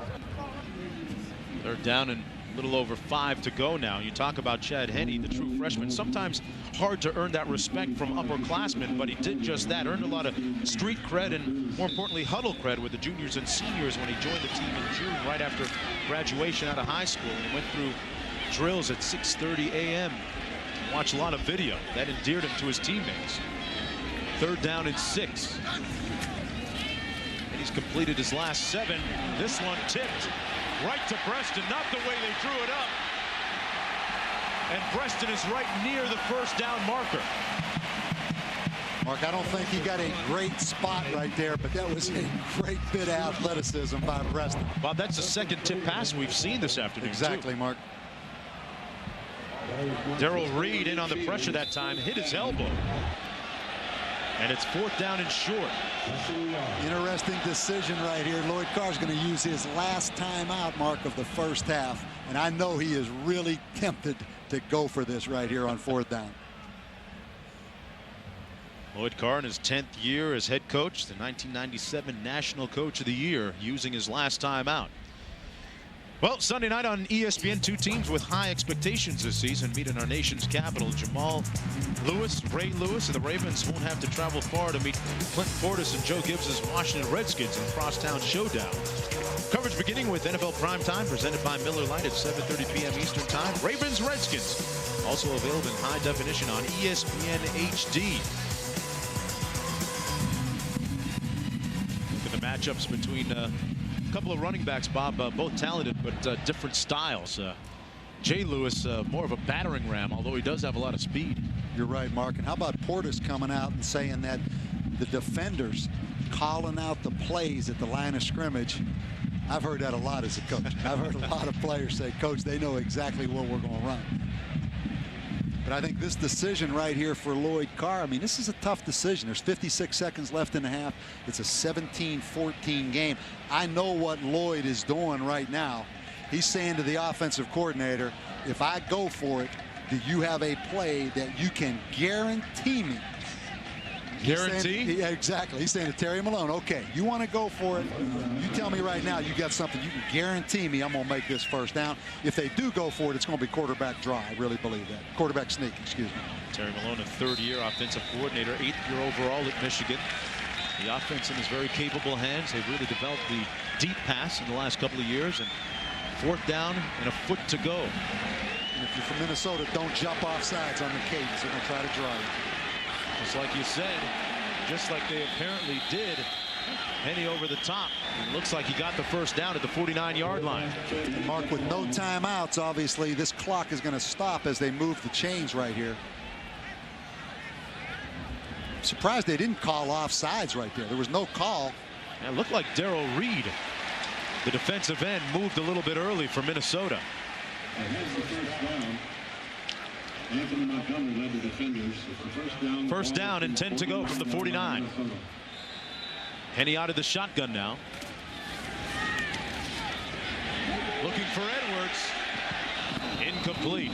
He was working on Tremaine Banks. Mark, go back to that decision right there by Lloyd Carr. That's a big decision, obviously, here late in the first half, deciding to go for it. As we see Braylon Edwards at the bottom of the screen right here. Obviously open. Minnesota in 2 deep, the ball a little bit overthrown. But back to that decision. That took a lot of courage right there to go for it on 4th down. 2nd down and 10 now. Edwards is split to the bottom of your screen. Setting up the screen to Michael Hart. Hart got a good block. Michael Hart sprung loose down to the 30. There's a flag down, though, at the 41, and I think this one's going to come back. Jason Avant, Mark, the wide receiver, got a clip. Will be called for a block in the back. Boy, Michigan does set up the screen very well, don't they, Bob? They do, Mark, and if anyone has the opportunity to go to football101.com, yep, you're going to see a whole text on screen passes. I like the way you set that up with the jailbreak, bubble, this one. Well, right here, you're going to see great execution on the old standard screen. Right there's the block in the back. No question. And look at the crease right there. But good call. And that one's coming back. Did not have to go to our technical supervisor on this one. By the way, for Trev and Mark back in Bristol, it is Gene once again in the booth. And as we know, Trev Alberts made Gene a national celebrity earlier in the season. His colleagues just affectionately refer to him as superstar now. Well, I know Gene's like now dyeing his hair, got a little tint in his hair, the whole thing. He's taking it too serious, all that face down he got. 2nd down and 12. Henny back to pass. Looking for Edwards and behind the defense. But he was out of bounds. Braylon Edwards always a deep threat. Yuki Dozier working on him that time. Dozier has a couple of picks already this season defensively. Mark, playing corner against Braylon Edwards is not for the timid, because they are going to launch that football. Michigan's made more of a commitment to throw the football down the field. You got to give Yuki Dozier credit. Dozier, one of those guys that has a problem having breakfast in the mornings. One of his coaches bringing him an energy drink to make sure that he eats because he has a nervous stomach on game days. Well, when you line up against this guy, number one, you better have 2 of those drinks. 10th play of the Michigan drive on 3rd and 12. Underneath, Preston. Preston can certainly make you miss, and he's brought down to the 42, 4 yards short of the first down. Steve Preston playing with a finger that he injured a couple of weeks ago. Literally broke it in half. There it is. His left digit is the 4th finger. And he didn't miss much time. A very tough, courageous young man, and that is the end of the first half of play in the battle for the Little Brown Jug. The winner of this one getting a leg up in the conference race in the Big Ten. Edwards with a touchdown catch already in the game, piling up nice numbers in the game's first 30 minutes. Let's go downstairs to Holly. Coach Carr, what made you decide to go for it on that 4th down there? I wanted to try to get a first down. Sounds good. How effective was your young quarterback running that 2-minute offense? He showed some poise. Well, he's shown poise all year long, and but he's going to have a lot of it this next half. The running game has been effective for Minnesota. What can you do to stop them in the second half? Well, we've got to get off blocks, and we've got to attack the line of scrimmage. We've got to tackle better in the secondary. All right, thanks, Coach. All right, Holly, that's the end of the first half, and the score a very competitive 17-14 with Michigan in front. You remember the frenetic finish last year. The stage could be set for another thriller down the stretch this year. Coming up at halftime, the Pontiac High Performance Halftime Report with Reese, Trev, and Mark. Guys? All right, Mark, it does not appear, though, however, there will be such a deficit to overcome in the late going as last year when Michigan came back in the 28-7 hole and beat Minnesota. Mark, you talked about it all week. You felt that Minnesota could still run the ball against Michigan. Michigan, an average, giving up less than 50 yards a game on the ground. Minnesota's got 165 in the first half. But there's another adjustment you'd like to see in the second half. Because I told you they could run the football on this football. You laughed at me. You didn't think they could. I'd like to see Greg Hudson, the defensive coordinator, make some adjustments in the second half. Come after quarterback Chan Henny. Don't let him sit in the pocket and get in his comfort zone. Take him out of his comfort zone by blitzing him and changing the defenses. I think if they do that in the second half, they will win this game. You know what, Mark? That's the whole story for me, the evolution of Chad Henne at quarterback. I think you've seen a young man stepping up in this game. Mark mentioned it in terms of running the football. That's fine. But how about the response from Michigan's offense? 14-play drive. Chad Henne sitting back there. We've seen a lot of young quarterbacks this college football season. Chad Henne has made the most progress of any young quarterback so far. He's played terrific. And you talked about the disparity in the two attacks, too. Minnesota running up and down the field, Michigan throwing it all over the place. It's been a very entertaining first half. They've run up and down the field, but coming up on the Pontiac High Performance halftime. And his defense held Orton to 131 yards passing last year. Minnesota's been unable to hold on to number 1 Braylon Edwards. Oh, get on the same page for 7 first-half catches. Michigan by 3.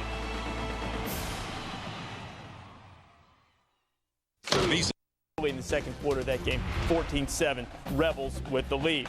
1-2 punch in the backfield for the Gophers. Marion Barber housing that one there. They are within 3 in the Little Brown Jug game.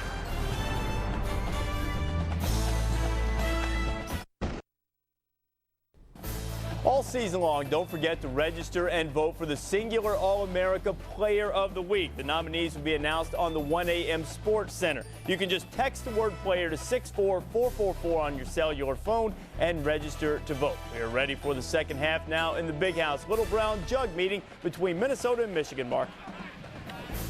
Yeah, Reese, so much contention over one Little Brown Jug. Right now, Michigan with a 3-point lead. College Football Saturday presented by Crestor, and a few moments ago, Holly Rowe caught up with Glenn Mason. Coach Mason, your running game has been effective. What has been the key? We got good backs, and we're blocking hard up front. You know, Michigan's overplaying the run. You know what we did to them last year, but if we get a hat on a hat, we can run against anybody. What did you tell your kids in the locker room for the second half? I said, I hope they're enjoying the game, because I am. It's a heck of a Big Ten football game, and both teams are playing extremely hard, and I'm really proud of my guys fighting their tail off. We got 30 minutes to get the jug. That's what I told them. Thanks, Coach. Thank you. All right, as Reese Lloyd gets set to kick off to begin the second half. Steve Preston back deep. You see the bandage. He has a splint with a plate and 5 screws in his finger. This is Grant Mason on the return.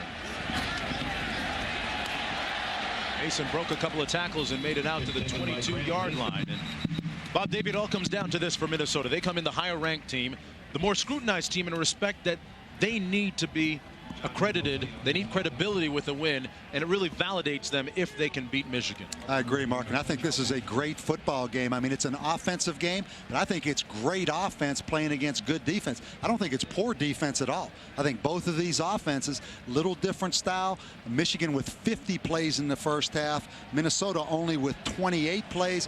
Michigan throwing it more, Minnesota running it more, but both teams with 250 yards offense. But Mark, I think it's really good offensive teams. I don't think this has been a poor defensive game at all. Looks like we're going to get a re-kick here on the kickoff. The ball will be re-kicked from the 30-yard line. Take a look at those first half statistics. You mentioned how both teams are relatively even offensively.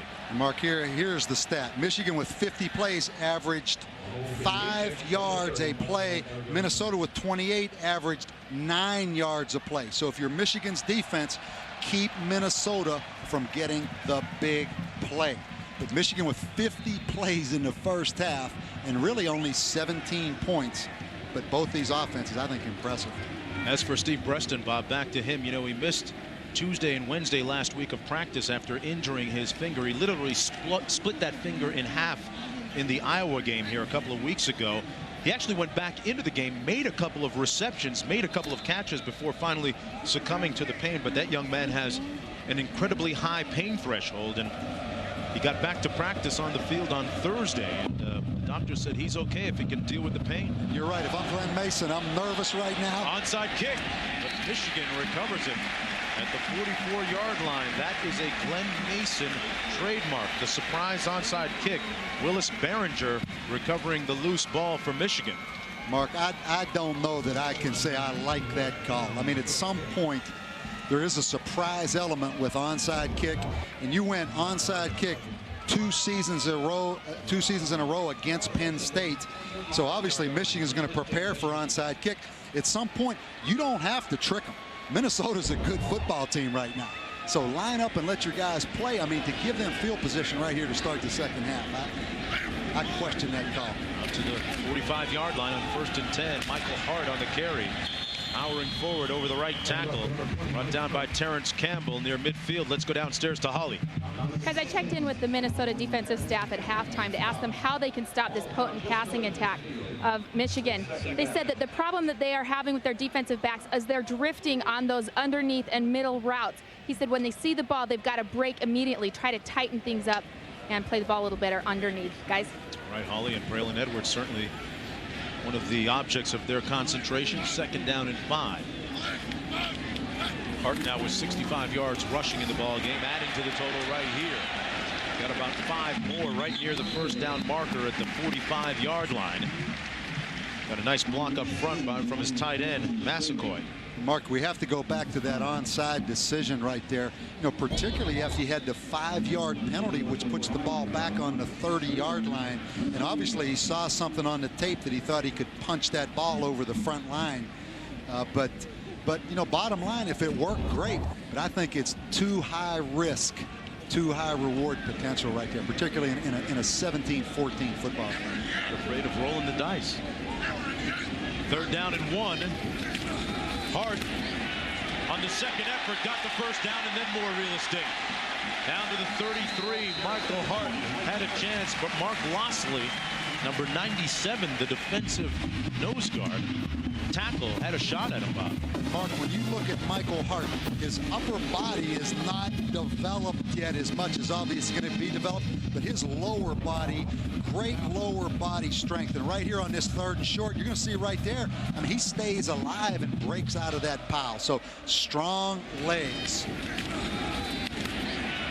First down and 10 now from the 33-yard line. Avon in motion.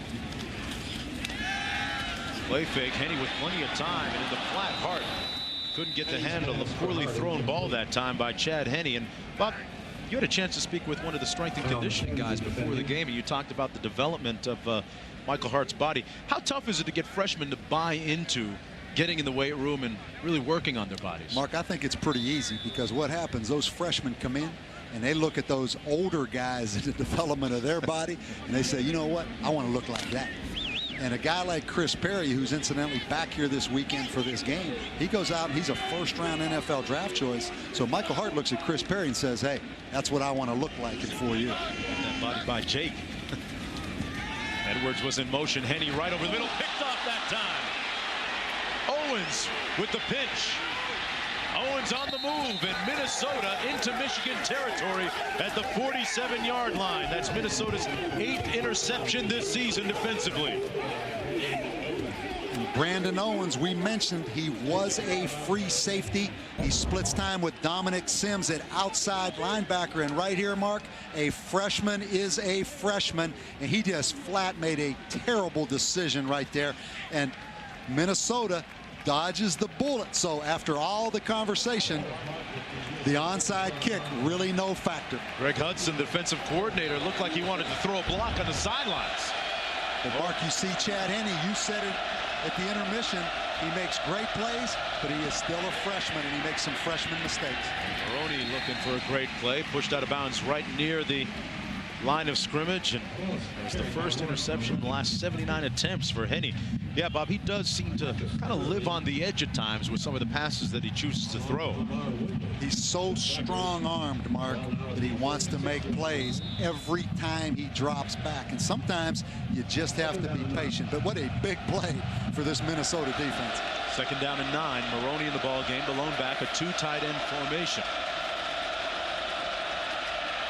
Play fake, looking at Ellerson all the way, and Ellerson dropped it at the 33. Very uncharacteristically for him. It'll be 3rd down and long for Minnesota now. Mark, and Jared Ellerson averaging almost 20 yards a catch for his career, and he'd love to have this one back. I mean, as you said, he's one of the Big Ten's most underrated players, in my opinion, and obviously that should have been a catch.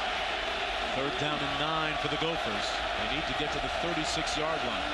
Michigan again up in bump and run man coverage, Mark. Cupido's going to pass again. Got single coverage on the far side. Ellerson is overthrown. There's a flag down at the 44-yard line. So Cupido going back to his main guy. Cupido trying to perform under the watch of about 30 or 40 family members who made the trip from Cincinnati. This holding call going against Minnesota. Preliminary indication of a holding penalty against Minnesota. I think Michigan will decline that penalty, Mark, which will set up a 4th down. Holding, number 74, Minnesota. Penalty is declined, 4th down. Another 3 and out for the Gophers. Mark, we're going to get a chance to maybe see this holding at the top of the screen. There you see it right there. It's number 74. Number 74, Melander, the left offensive tackle, holding Lamar Woodley, the talented outside linebacker for Michigan. Reese Lloyd shooting for the coffin corner. Hall will watch it bounce, and Minnesota is going to down this inside the 5 at about the 2-yard line. A 43-yard punt from Reese Lloyd. Young man from London, England, and Braylon Edwards about to get on the field and work his magic in a moment.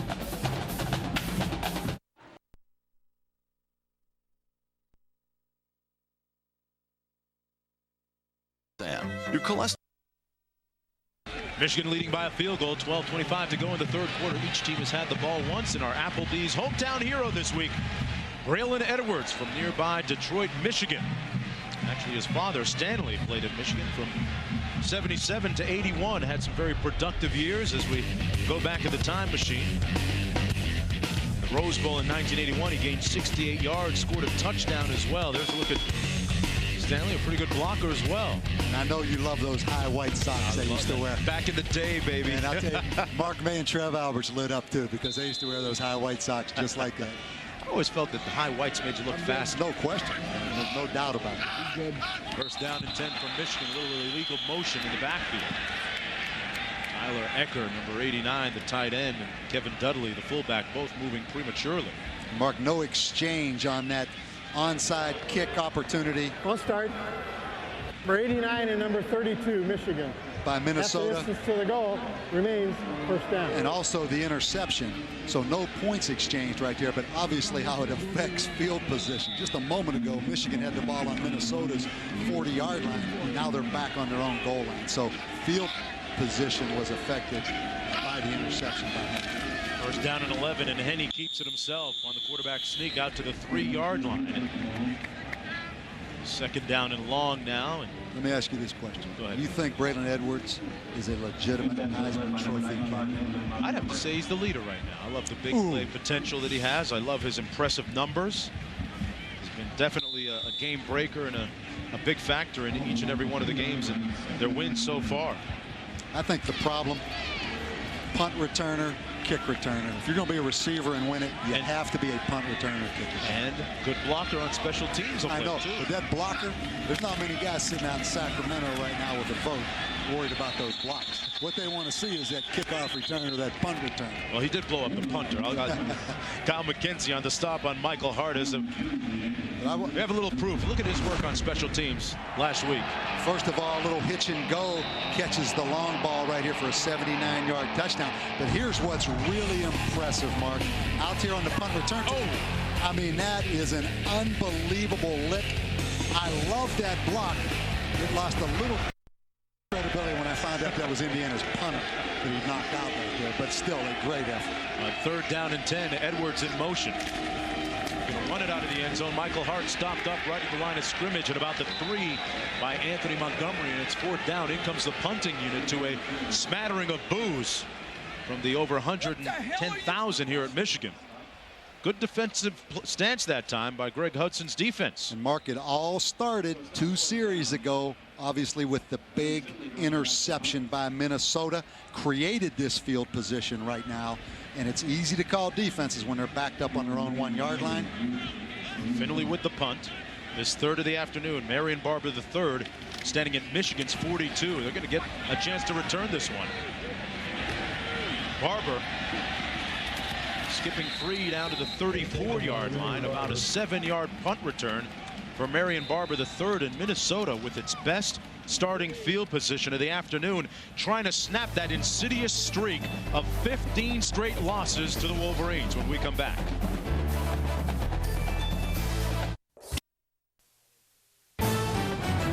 ESPN's College Football Saturday, brought to you by Saturn, People First, and Singular Wireless. It's homecoming weekend here in Ann Arbor, Michigan. Michigan leading 17-14, but Minnesota with great field position, first and 10 from the Wolverines 34. Barber in motion.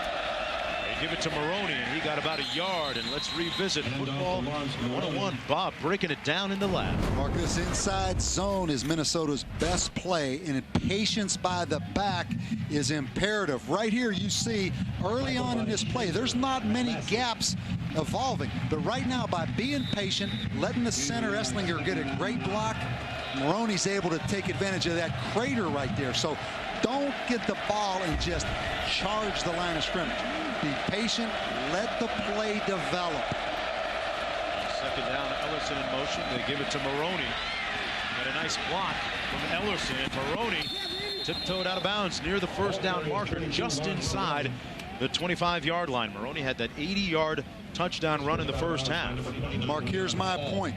This play was designated. As this play starts, as we go ahead and roll it, This play right now is meant to be this side of the football. But watch where this thing ends up, because the running back is so patient right there. He never got to the line of scrimmage. He's able to take that football clear back against the grain on the opposite side. So great patience by these backs. And 3rd and 1, Maroney got the first down for Minnesota down to the 22-yard line. You hit him with Maroney, then you come back and hit him with Barber.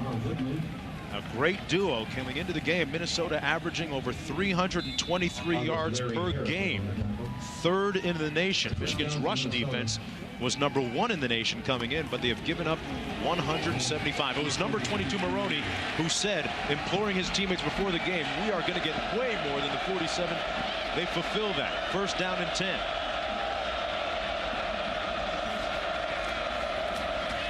Stopped up. Back at the 27-yard line, the charge led by number 99 Pierre Woods and Ernest Shazer. Mark, Ernest Shazer early in the game missed the tackle in the open field, but you're going to see him come off the corner right here in blitz. Ernest Shazer, a free safety at about 6'4", looks like a linebacker. But let's go back to this point. Michigan, number 1 in the country, creating turnovers with 19. Minnesota still 0 turnovers on the day, Mark. And taking care of it, Cupido on the out and up pattern, wide open in the end zone. Touchdown, Ellerson. The Gophers take the lead.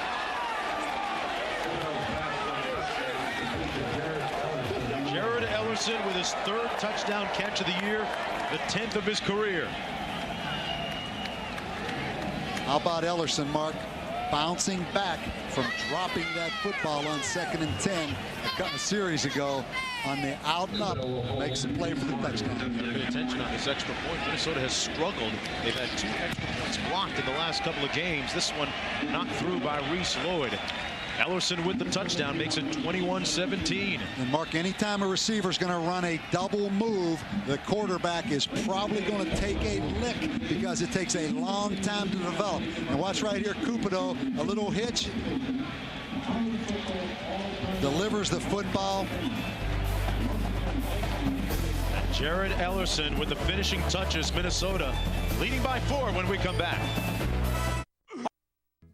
Minnesota leading 21-17 on homecoming weekend here in Ann Arbor, Michigan. Jared Ellerson with a touchdown reception moments ago of 26 yards to give Minnesota their first lead of the ball game.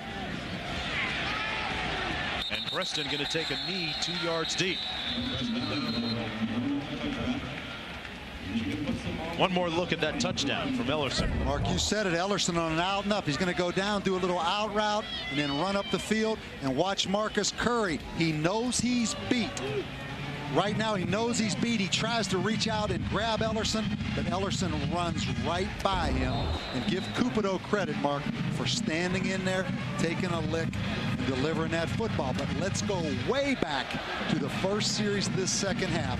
After Minnesota tries an onside kick, Michigan with great field position, Chad Henne throws the interception, which eventually led to field position, and Minnesota taking advantage of it for the touchdown. 1st down and 10. We'll see if Edwards and the offense can answer. And he's thrown 1 interception, and what a stick by the guy they call stick affectionately, Terrence Campbell. The leading tackler on the defense put a hat on Hart. Mark, anytime you get a big lick like that, I compare it to basketball, because I know you love these analogies. It's like a slam dunk. And it energizes everybody on the football team. Terrence Campbell right here is going to be in man-to-man coverage right here. He's just going to close on Hart. That's a great lick right there. 2nd down and 13 as a result. And he's going to pass. Trying to set up the screen. Nothing happening that time, and he wisely threw it away. Let's go back to Reese in the studio.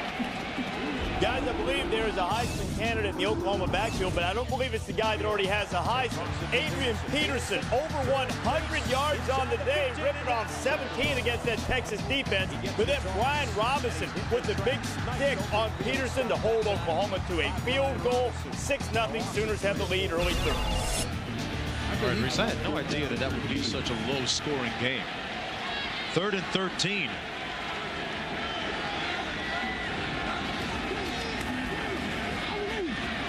Henny has time. What a grab. Going up high was Avant.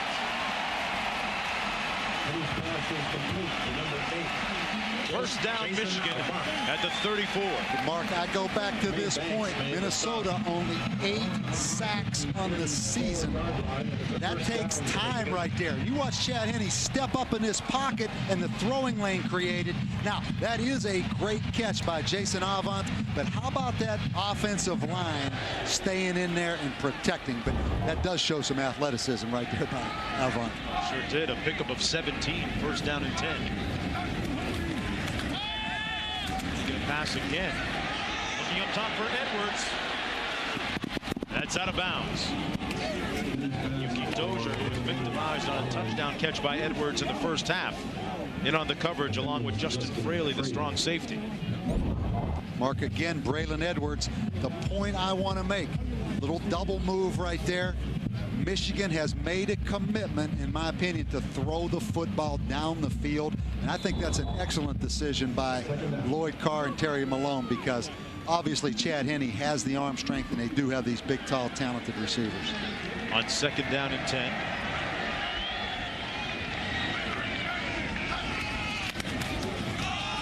Hart, a little draw. Nice tackle at the 41-yard line, coming up from his safety spot. Justin Fraley making the stop for Minnesota.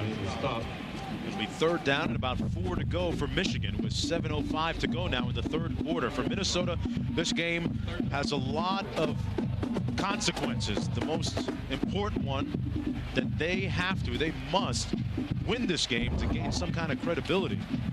Mark, right here, Michael Hart comes out on an ISO. A good block right there by Carl Tabb, number 17, the wide receiver on Terrence Campbell. Third down and 4. Just trying to quiet their critics. A little blitz that time on third and long, and it depends on the spot. It looks like they're going to give Hart the first down near the 45. McKenzie made the stop on the play for Minnesota. A little bit too late. Mark, you're right. Cal McKenzie had an opportunity really to make that tackle in the backfield. First down and 10 as a result. Good hard run again, though, by Michael Hart. You see McKenzie right there. This guy, lower body strength, Mark. I go back to that again. I mean, he has good strength. Gonzalez in motion. Michael Hart again. Had a seam over the right side, brought down to the 50-yard line. He was running over Matt Lenz and Jake Long. Justin Fraley in on another tackle. No wonder he's the second-leading tackler for Minnesota defensively. And Mark, a position that gets no credit anymore is the fullback in college football. They have a fullback in college football? Well, you're going to watch Kevin Dudley. This guy lives to block. Just watch as he comes around right there. There's Dudley again on McKenzie. That is great football position right there. Basic ISO and lead play. Garden variety. Second down and 4. Edwards back in the ball game, but they hand it off to Hart. And Hart down to the 43. Let's go back to Reese in the studio. Might be a little bit of a Buckeye hangover for the Wildcats. Northwestern taking on Indiana. Third quarter, tied at 7. Matt LaVecchio finding Courtney Roby, sheds a Wildcat, and strolls leisurely into the end zone. Hoosiers on top 14-7. Michigan State's added to its lead. Is now 30-16 over Illinois. All right, racing back here on first down and 10. Michael Hart has gone over 100 yards for the second time in his young career. He has 106. Continues to add to the total. Now to the 34. Matt Lenz gave him a great block up front.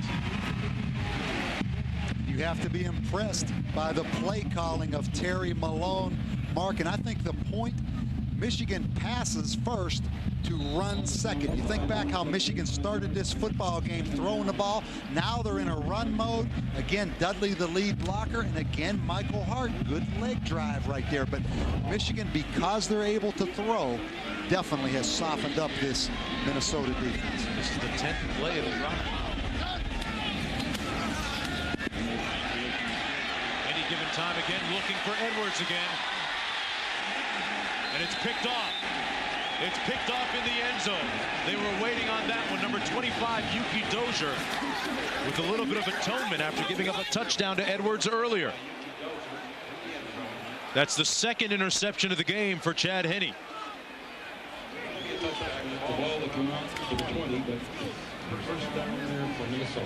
And Minnesota will have 1st and 10 from its own 20.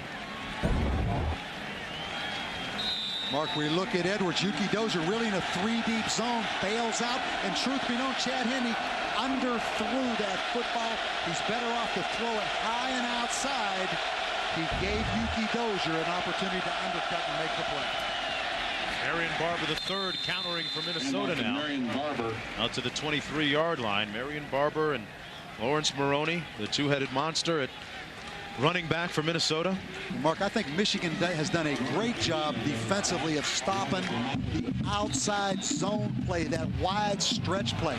Minnesota's best running play has been right up the gut on the inside zone play with the cutback opportunity. So Michigan doing a good job on the perimeter. Cupido with a play fake. Down the middle of the field. This is trouble. Incomplete. Both safeties were back there waiting on it. Ryan Mundy and Ernest Shazer was intended for Jared Ellerson, and it's 3rd down. And Yuki Dozier with his 3rd interception of the season, the 4th of his career. 3rd and 7 now for Minnesota. Bob, at times, we were talking during the commercial. If Minnesota were patient in its running game, you'd think that eventually they'd get another big one like they did from Maroney. Mark, I think so. And again, they didn't gain any yardage on 1st and 10, and they felt the necessity to throw it on 2nd and 10. Backside pressure coming on Cupido. And Cupido going to be brought down short of the 1st down at the 26-yard line. So it'll be 3 and out as Lawrence Reed makes the stop. And Glenn Mason will send his punting team on with 3:34 to go in the 3rd quarter. Reese Lloyd into punt for the Gophers. So Minnesota unable to take advantage of that interception from Yuki Dozier. And Mason is back deep, number 13. He's going to be standing at his own 40-yard line, or 35 actually. 5th punt of the afternoon from Reese Lloyd. And here's where you see the athleticism of this Michigan team, Mark. They put so many athletes on the field. Mason going to let it bounce, and it takes a very generous bounce for Minnesota all the way down to the 26-yard line. You add it all up, and it comes to 49 yards in all. Hey, don't forget, ESPN has more great college football for you. First at 4:30 Eastern, Heisman hopeful Kyle Orton and Purdue take on Penn State. Then at 7:45 Eastern, Chris Leak in Florida welcome LSU to the Swamp. Did LSU get blasted last week or what? A surprise there. Still ranked number 24, though. That game between LSU and Florida available on ESPN HD. 1st and 10 for the Wolverines from their own 26. Out of Wyomissing, Pennsylvania. One of those talented Pennsylvania quarterbacks. Hands it off to Hart, who got about 3 or 4. Making his way down the sidelines as we go down to the sidelines. And Holly Rowe with more on Michael Hart. Well, guys, the offensive coordinator for Michigan, Terry Malone, told us that when he first saw Michael Hart out there on the practice field, he thought he was somebody's little brother, but he quickly earned his way into the starting lineup by doing great at pass protecting, and then his first game with significant actual rushing for over 100 yards. He says that he just had that bright look in his eyes. He learned the offense quickly, and guys, just before they took the field, he told his offense, let's go. He's also showing that he's a leader in the huddle. Little vocal guy is a freshman. Gets another chance to carry out to the 34. It'll set up a 3rd down and about 2 to go. The stop made by Darrell Reed, number 51 from Minnesota's defensive front, a guy that has moved from the inside to the outside. Mark, I go back to Michael Hart and the point Holly made about Terry Malone's first impression. That's why recruiting is so difficult. You know, sometimes you get in your mind what you think a tailback is supposed to look or what a quarterback's supposed to look like. Sometimes they come in all different shapes and sizes, and you really don't know until you get them and you see them in the heat of battle. So that's why you have recruiting mistakes, and some guys from off the radar step up and be great players. Hit or miss a lot of times. And this time he was hit in the backfield and comes up short of the 1st down at about the 34. It'll be 4th down, about 2 for Michigan And in comes their punting unit. Darrell Reed making yet another stop. Mark, and that's frustrating for Lloyd Carr. I mean, Michigan, a big, strong offensive line. Once again, it shows you, though, when people expect you to run the ball, how difficult it is to line up and run the ball. That time, Minnesota up there with 8 guys. 1.5 to go now in the third quarter. Finley with his 5th punt of the afternoon. A great one. Driving Barber all the way back to the 13.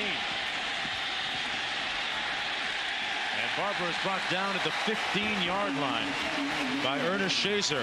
A 53-yard punt by Finley. Anything in the air that long should have a movie on it. We'll be back with more after this.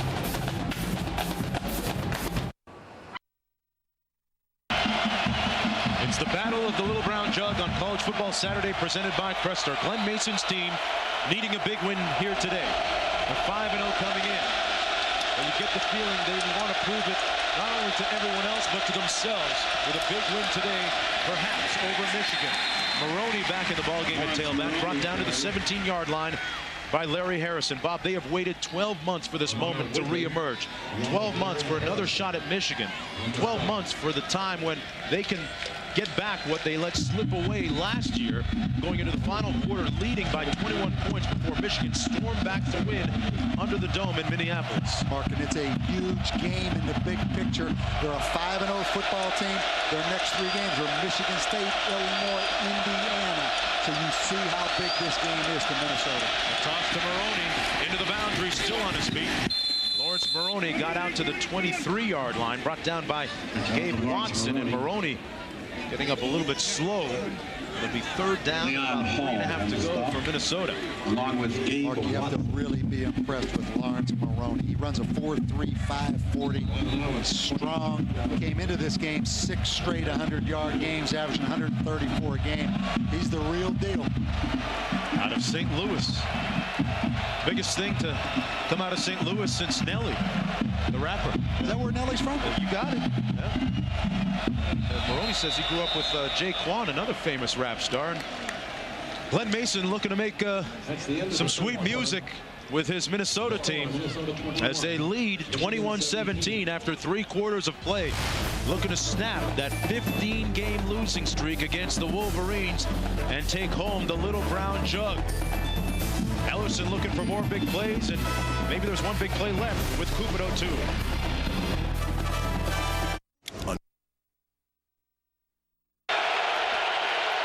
Minnesota leading by 4 with a pivotal 3rd down and 2 from their own 22-yard line.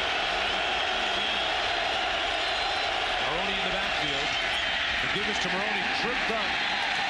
Apparently short of the 1st down at about the 24. Gabe Watson got an arm out and appeared to be the one to cause the stop. It'll be 4th and short for Minnesota.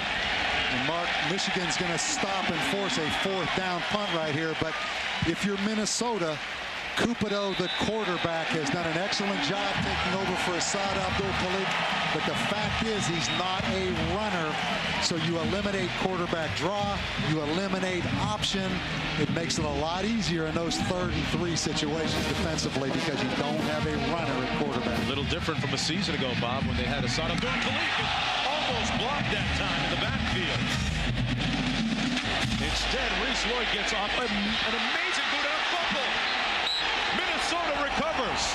Minnesota ball into Michigan 8. An incredible swing of circumstance. Mark, is it the year of the Gophers? Because that punt should have been blocked. Michigan knifing in on special teams. Almost blocking the Reese Lloyd punt. And at the other end of the field, the fumbled punt. Mark, Lloyd Carr is in shock right now because watch right here, he leaves his feet. He left his feet too early. Elijah Bradley, number 26. Yep. That's the 3rd turnover of the day for Michigan. And Leon Hall fumbled it at the other end. And this point was Steve Weston with the broken finger with the cast on his hand, not back there returning punts for Michigan. 1st down and goal. Arian Barber III stopped up after the gain of maybe 1. It'll be 2nd down and goal. Rodell Biggs and Roy Manning in on the stop for the Wolverine defense. Minnesota leading by 4. And the freshman Pinnock, the third-string tailback, recovering the fumble from the 9. Second down and goal. Mark, you go back and look at this punt. Elijah Bradley. Wow, what a change in this football game. Little bootleg by Cupido. Threw it behind Ellerson. And Bob, you pointed out, if that's a year ago, quarterback runs into the end zone. Mark, no question. I mean, a year ago, Asad Abdul-Khalik in the football game against Michigan last year ran for over 100 yards. But give Cupido credit right there. He did not force that thing and throw the interception. His dad, Steve Cupido, had a talk with him before the game. He said that, son, if you win this game, you'll be remembered always as the guy that beat Michigan. That time misfiring behind Ellerson. Third down and goal from the Michigan 9. Interesting call. Does Glenn Mason play for the field goal right here, which gives him a 7-point lead? Cupido throws it away wisely into the stands. Mark, now we must talk about Reese Lloyd. 5 extra point field goal combinations have been blocked in the previous 2 weeks. They have had a litany of problems. There is one against Northwestern. Had a couple of them blocked. 5 out of the last 9, as you mentioned. This a field goal that was blocked against Penn State. 3. He just flat drives it into the chest of those defensive players. This one he gets up, and he knocks it through the uprights. Minnesota now leading by 7. A season ago, he was 14 of 18. Now he is 6 of 10 on the season. Reese Lloyd gives the Gophers a 7-point lead. But it's all about finishing. They don't want to have a repeat of last year.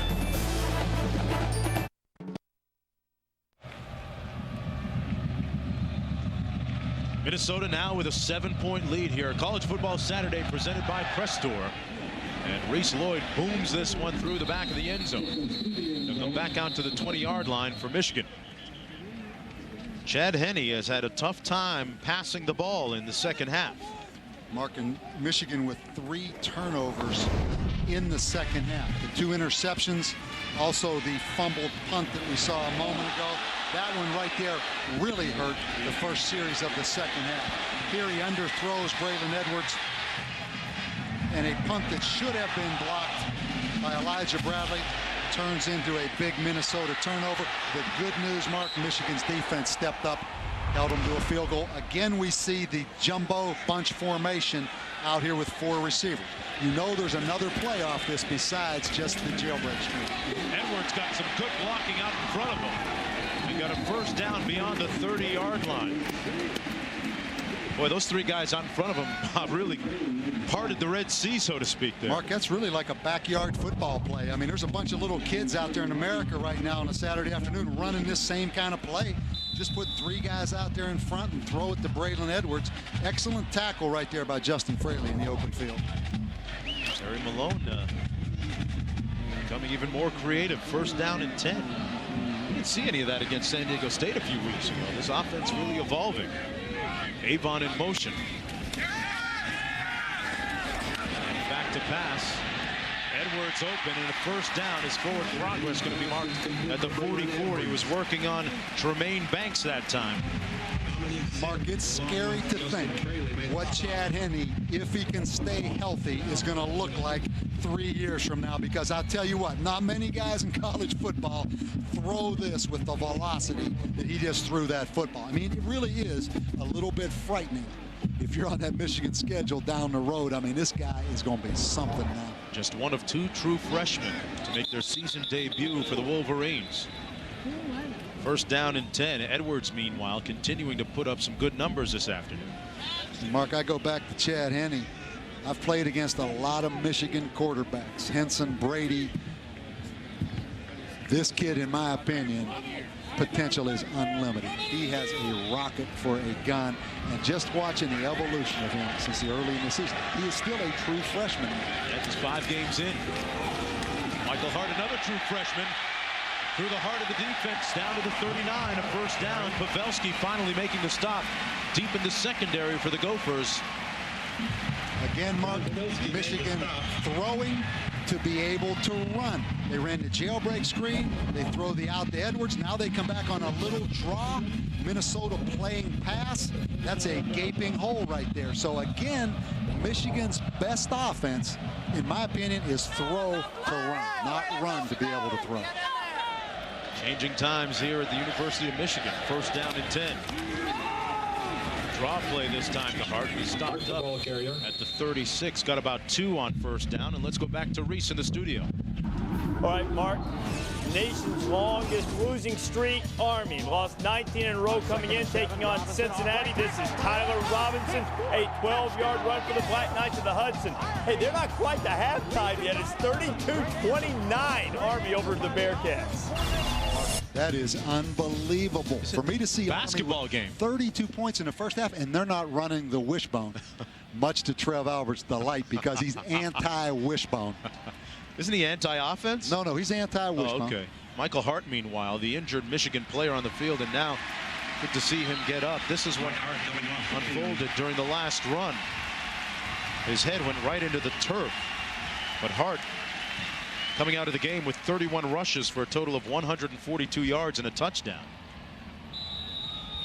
We've seen a number of different backs this year for Michigan. Rembert, Jackson, Underwood started the year, had a concussion against Notre Dame and hasn't been the starter since. Max Martin is the guy who's seen some action, and Rembert in the ball game right now. Second down and 7.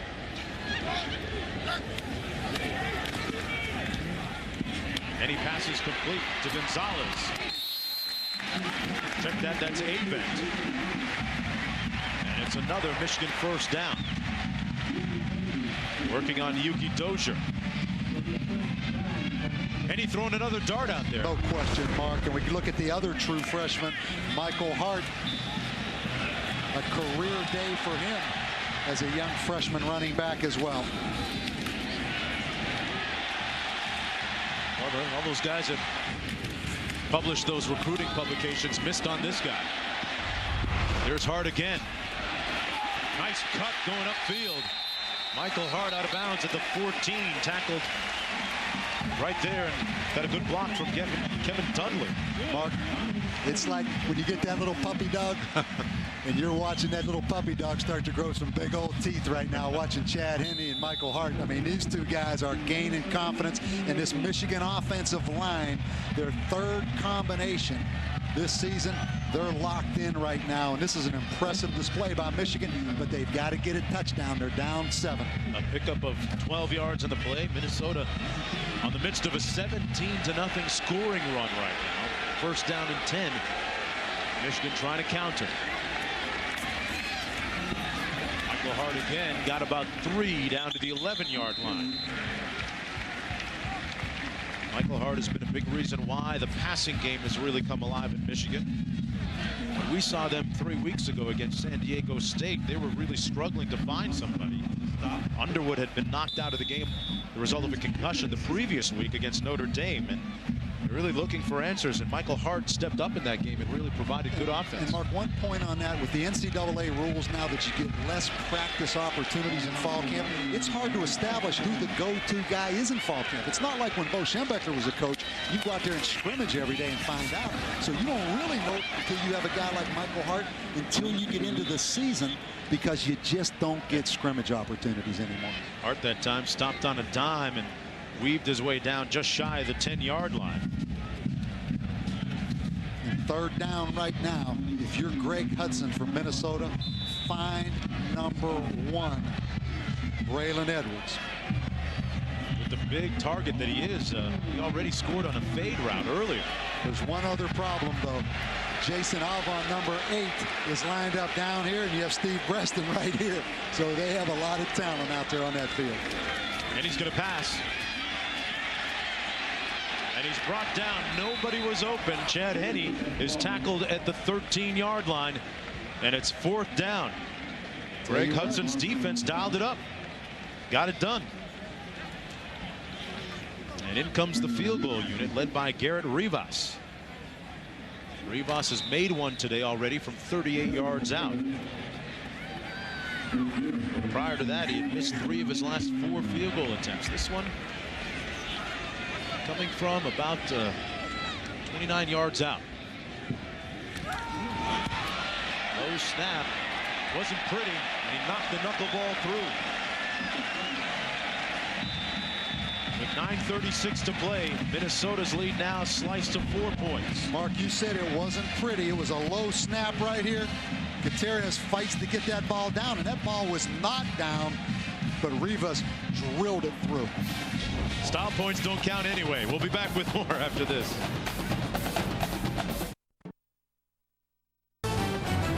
ESPN's College Football Saturday is presented by Crestor. Visit Crestor.com and ask your doctor if Crestor is right for you. And in part by Suzuki. More and more people are making the smart move to Suzuki. Michigan with one of the biggest alumni in the country, and their alumni very young and active still, Bob, obviously, by the last picture. Impressive looking guys down there. Berg with the kickoff. Barber coming back the other way, left his feet and got drilled in the air, the 18-yard line. A good stick that time by Jamar Adams. It'll be first down and 10 for Minnesota. Mark, again, Michigan came into this game, had created 19 turnovers, #1 in the country as far as defenses creating turnovers. Minnesota still with 0 turnovers on the day.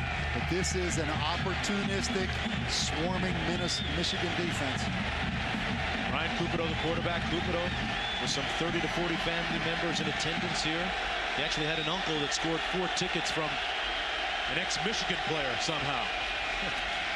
Hands it off on 1st and 10 to Maroney, who got maybe 1.5 yards. Second down and about 8 to go.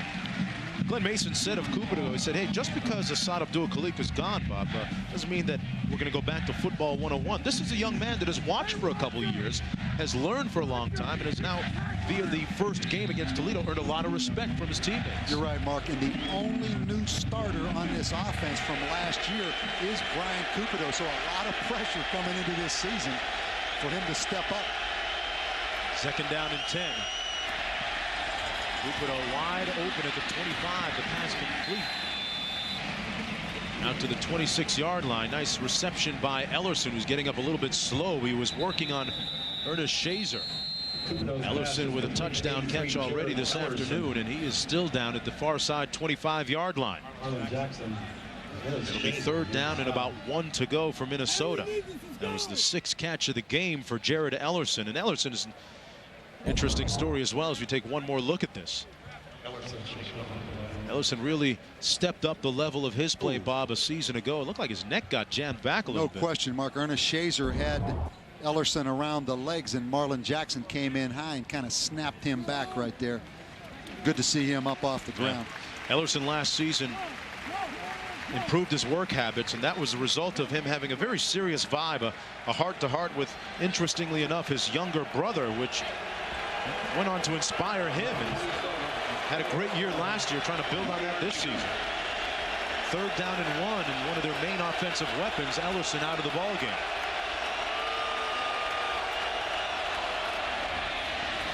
Maroney with the first down out to the 34-yard line. When in doubt, give it to Barber or Maroney. Jackson with the stop, meanwhile, for Michigan.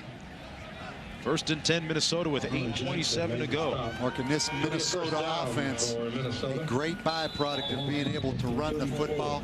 Michigan, no forced turnovers today, no sacks today.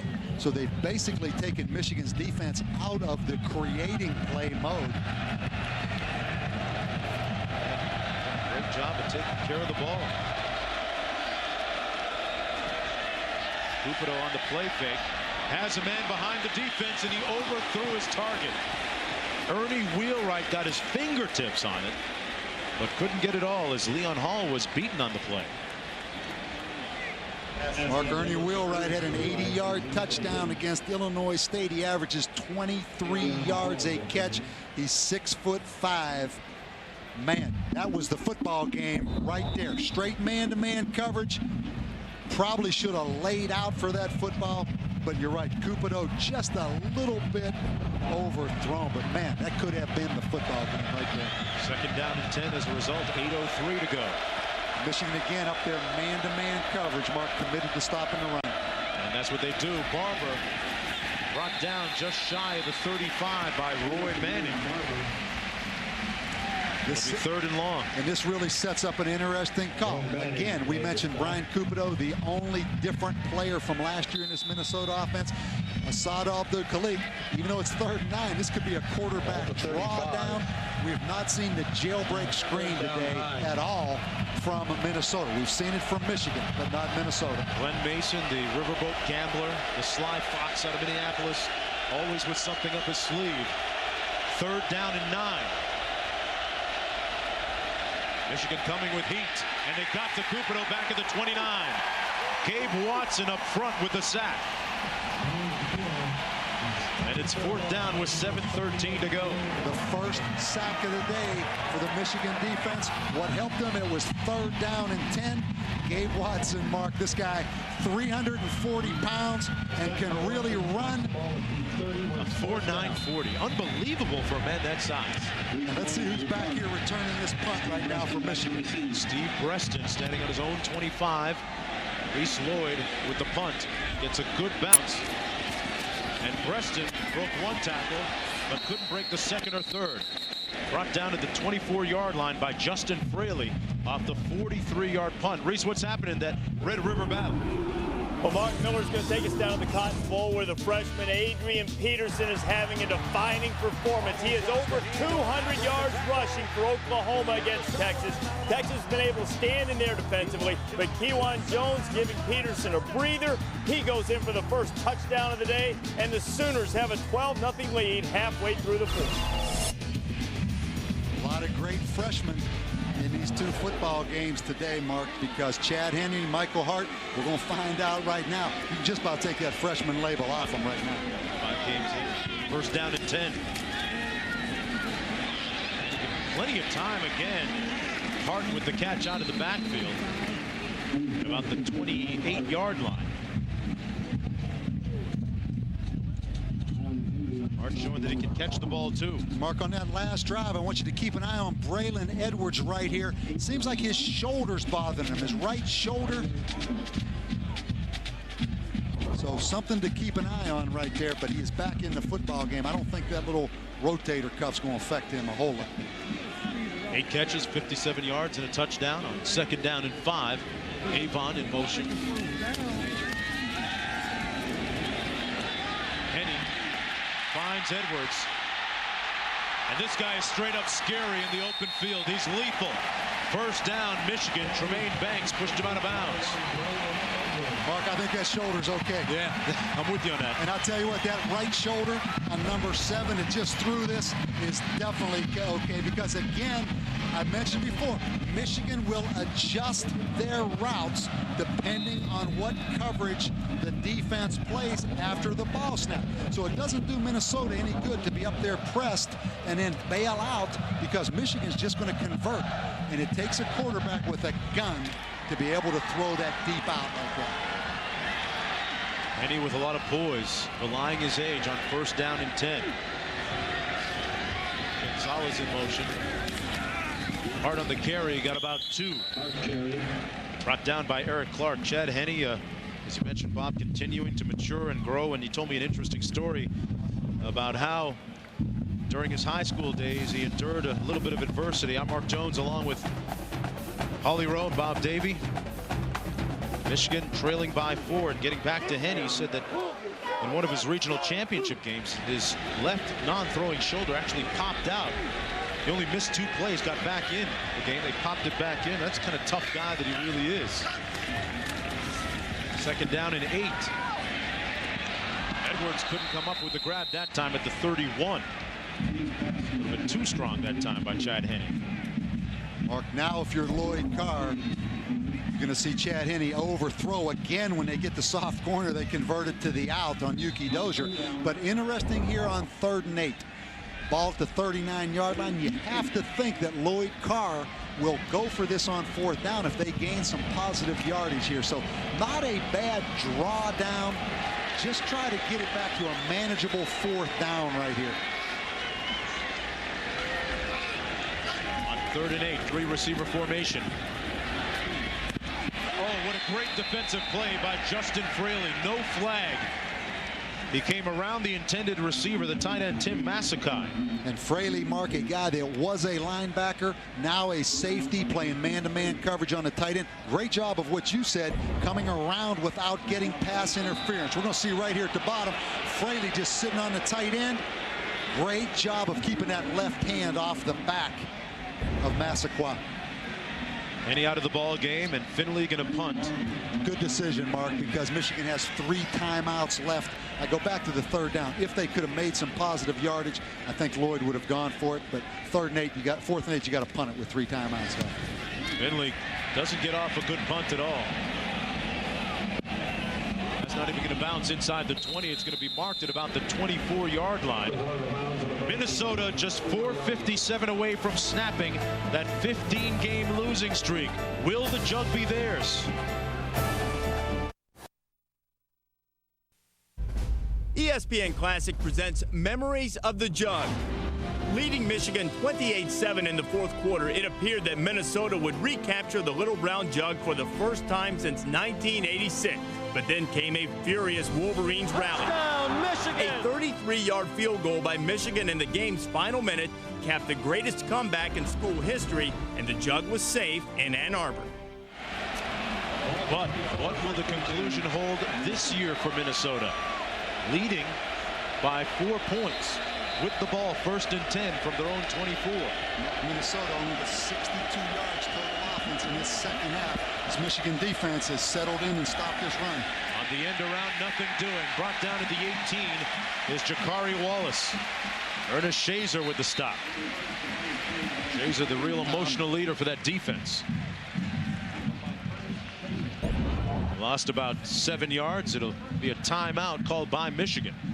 Excellent job again by Ernest Shazer, Mark, who basically plays like a linebacker up here in these 8-man fronts. And I've got to ask you something right now. Part of our audience right now is ESPN Classic, right? Right. This game has a chance to be a legitimate classic before it's over. Does that mean they play it back-to-back? Why not? Yeah. I mean, instant classic. That's the whole concept of the thing. We figured, we knew it was going to be a classic, so we'd show it live to everybody. ESPN Classic with about 55 million viewers. But a lot riding on this football game right now, Mark, for both teams. And you look at Minnesota right now, it seems like every year they start off 5-0. A lot of grief for their non-conference schedule. But this game right now, this is a credibility issue for Minnesota. And also, if they can win this football game, you got to say they're a legitimate favorite to win the Big Ten. Bob, we're going to go back to Reese now in the studio. Also coming right down to the end, Mark, Virginia Tech and Wake Forest tied at 10 in the 4th quarter. Mike Emo with that run. He reached the 100-yard mark, put Virginia Tech up by 7, but Demon Deacons are on the move in Hokie territory, minute 12 to go. Showdown Saturday.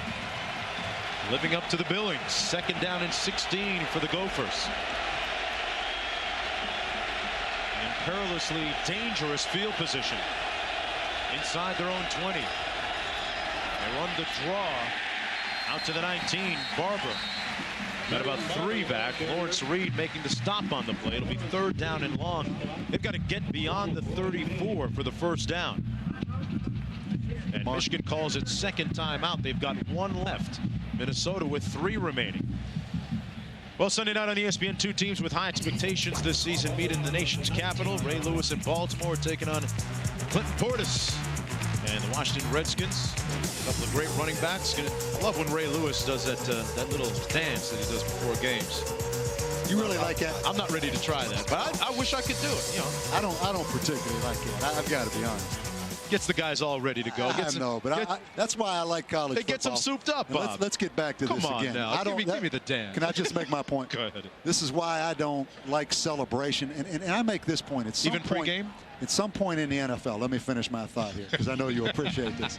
Some of these guys ought to take out advertising rights. Right. Because basically what they're doing is promoting themselves to the point they ought to charge airtime for those commercials that they do when they go out there and do all that kind of stuff. I like seeing Ray Lewis dance. Did I tell you that? Let's go downstairs to Holly on the sidelines. Well, guys, you talk about that loss last year that was an ESPN Classic. Minnesota, though, still learned something very critical from that 3-point loss at home. They learned that they could be a much better football team than they ever dreamed of. They've been rebuilding with Glenn Mason. They've been to bowl games the last 4 or 5 years, but even they didn't know how high they should set their expectations. Due to that win last year, their expectations this year are nothing less than the Rose Bowl. We'll see if they can tie it up here. This will be a big play, Holly.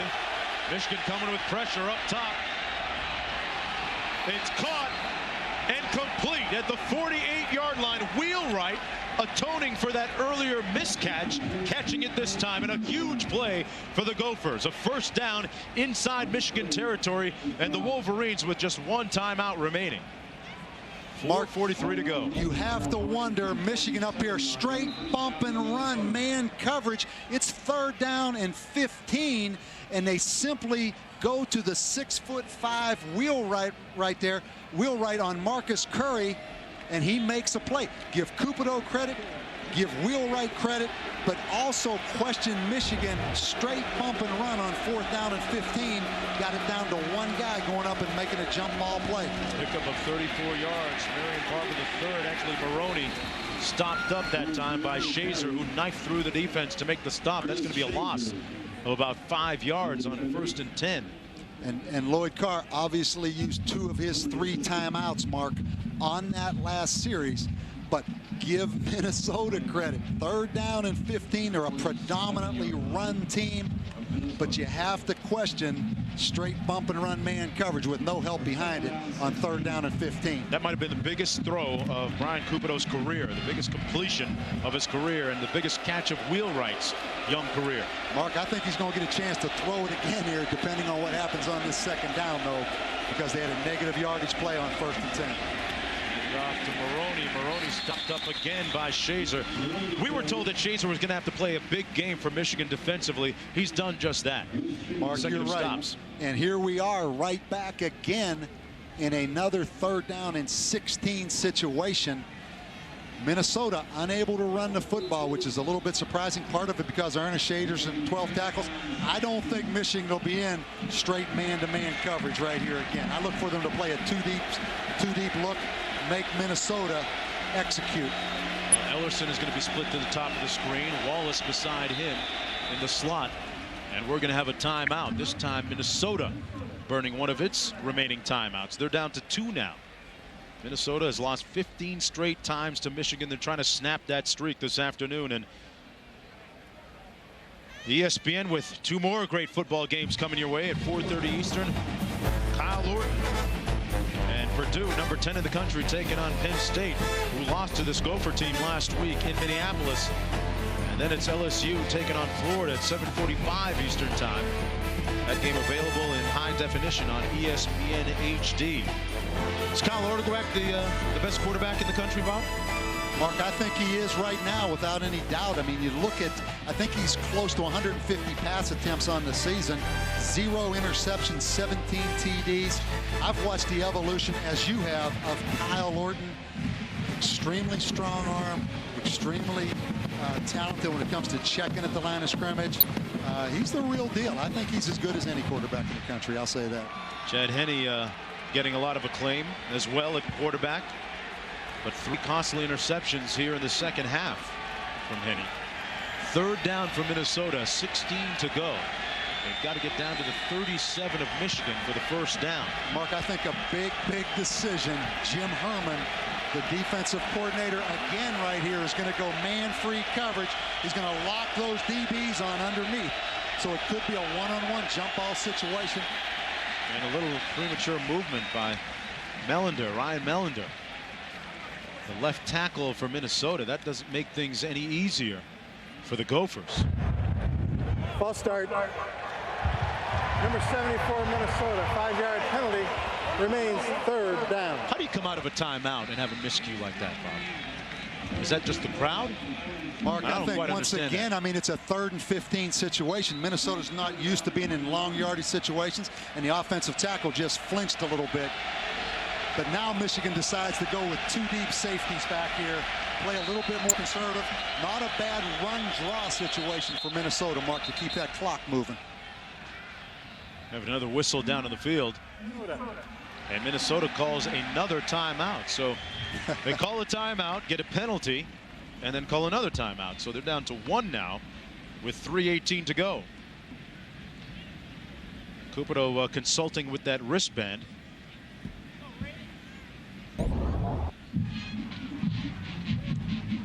Again, Mark, anytime these linemen are up on the line of scrimmage for that long of a period of time, as you see Cupido changing the play, there's the margin for error increases dramatically. I mean, you've got 310-pound guys trying to sit on that line of scrimmage for a long time. Something bad's normally going to happen.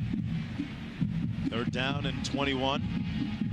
This game has really proved to be everything that the hype predicted that it might. Mark, I think it's one of two choices right now if you're Minnesota on offense on 3rd down and 21. You either throw the football way down the field, which in effect serves as a punt. If Michigan intercepts it, you also give you a chance to convert. Or you run the football right now. Michigan with only 1 timeout left, and throw the ball in the intermediate zone. If you're going to throw it, launch it like a punt or run the ball and make them use their timeout. Nothing in between. Last couple of times Minnesota, Bob, has run the ball. Michigan with 8-9 guys in the box appeared just sitting on that run. But the amazing thing, when you got a guy like Maroney back here, Mark, he can turn something into a big game in a heartbeat. They hand it off to Maroney. No magic on this play. Maroney tackled at the 44 by Lawrence Reed, so it'll be 4th down and long with 3:15 to go. And Mark, both teams with a timeout remaining, and now Michigan burns its final timeout. And let's go back to the last time Minnesota punted the football. Michigan really should have blocked that punt. So punt protection right now, Elijah Bradley really could have blocked the last punt. And instead, Reese Lloyd, the punter for Minnesota, got off a career long of a punt of 64 yards. Minnesota, meanwhile, with 1 timeout remaining. This is homecoming weekend in Ann Arbor, Michigan. Under a benevolent sky, Minnesota has led for most of the game. This Saturday, Showdown Saturday, as ABC's college football features for the Georgia Tech, Maryland, or Oklahoma State, Colorado. Check your local listings for the game available in your area. We'll have an eye on that Wisconsin-Ohio State game. Ohio State coming off the loss. We get an up-close look again at Wisconsin next week in West Lafayette. That should be a very good game. Mark, that will be a great defense. Wisconsin right now the #1 total defense in the country. Purdue #1 total offense. But right here, keep your eyes on number 26, Elijah Bradley. A near block last time. Here it is. Way too early as you see him jump into the air. Michigan with a little mix-up of personnel. Mason came off the field at the last moment. Reese Lloyd standing at his own 30 gets good protection. An end-over-end punt. Breston's going to let it bounce. And a flag down. Breston takes it out to the 32-yard line. A 34-yard punt that time by Reese Lloyd. And let's see what this flag is all about at the 22-yard line. Breston fielded that one like a shortstop. Mark, and I think Michigan's going to get called for a block in the back right here. Number 4, Darnell Hood, which is a huge penalty in these circumstances, particularly with Michigan. No timeouts.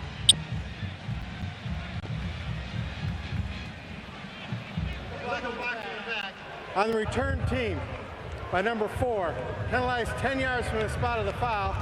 1st down. You're going to see Darnell Hood right here, Mark. No question. Block in the back. Easy one. And key in this football game to me now, run after the catch. Michigan with talented receivers can break tackles. Minnesota has to get these receivers on the ground after they catch the football. Michigan out of timeouts, 87 yards away from the end zone. Complete to Michael Hart. And he gets out of bounds. Got the 1st down at the 23-yard line. As you mentioned, Bob, you've got to get him on the ground. They failed to do it that time, Minnesota. No question, Mark, particularly with no timeouts left in this football game. Chad Henne with what could prove to be a defining drive. Henne again, great plays, but also makes some freshman poor decisions. Mark, can he take this football 80 yards right now without making a mistake? Little play fake. Complete to Avon. And Avon has another Michigan first down at the 43. Was working on Tremaine Banks. Michigan with no timeouts remaining. And I'll tell you what, Greg Hudson, you better come after him a little bit because he is in a comfort zone again right now. Mix it up. This kid's too talented to sit back there and just four-man rush him. And he with time again underneath. Yard gain to try to fit that football in there. Robin stops the clock with 2:42 to go. And again, that low release, I mean, I would really work on getting my hands up right now if I'm Minnesota because that football is coming out of there low. Edwards and Breston split to the bottom of your screen. Edwards in the slot, the near receiver. Mark, when does Breston break out of this? We keep waiting for him to explode. Henny under heat. Avon. Tyler Ecker with the big catch and the run. They missed a couple tackles. No question, Mark, but how about this Michigan offense? How good are they going to be in the future? Not bad in the present either. You got that right. The all-important extra point. Garrett Ribas coming in. Ribas makes it a 3-point field goal lead. Tyler Ecker. Off the pass from Chad Henne, and for Michigan, poised and ready to snatch the victory away from Minnesota in the game's dying moments. And you're going to see Tyler Echols, the tight end, working against man-to-man coverage right here. Number 20, Brandon Owens, facing, looking back, juggles it a little bit. Michigan scored too fast. They give it back to him with 1:57 left. We were talking about that with the respective coaches before this game. I'm not sure I believe in that theory of scoring too fast. Don't you just take the score when you can get it? Rely on your defense? Mark, I was saying that tongue-in-cheek. You take it any way you can get it. When you get the ball on your own.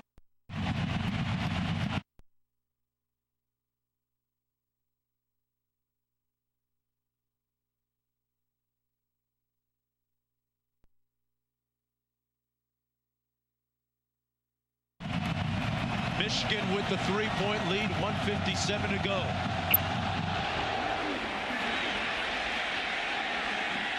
And Minnesota's going to start off on their own 20-yard line. 6'1", 195-pound sophomore has played well most of the game, but they need one big series from here to cap things off.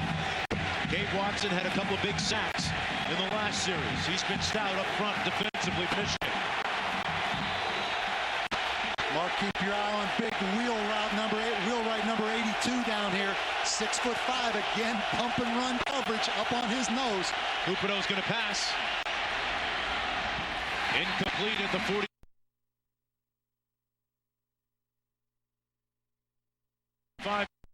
Defending the play. 1:52 to go. It'll second down and 10. Again, Mark Curry. Right up on wheel route, really working his hands. A lot of bumping going on right there. You really want to call wheel route, don't you? Yeah. And free coverage, single safety in the middle of the field, Mark. Pressure coming. Cupido sacked at the 14 by Paul Massey. And Glenn Mason is going to burn his last time out.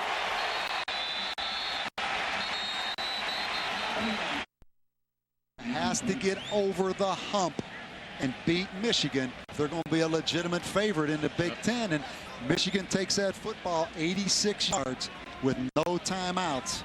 Think back to last year. Well, don't forget, coming up next on ESPN, College Game Day Scoreboard presented by Acura. And for more post-game extra, tune into ESPN. Give this Michigan defense credit, Mark, under Jim Herman. They gave up some big runs early in the football game, but negative yardage. Brandon Hartson, number 66, coming off.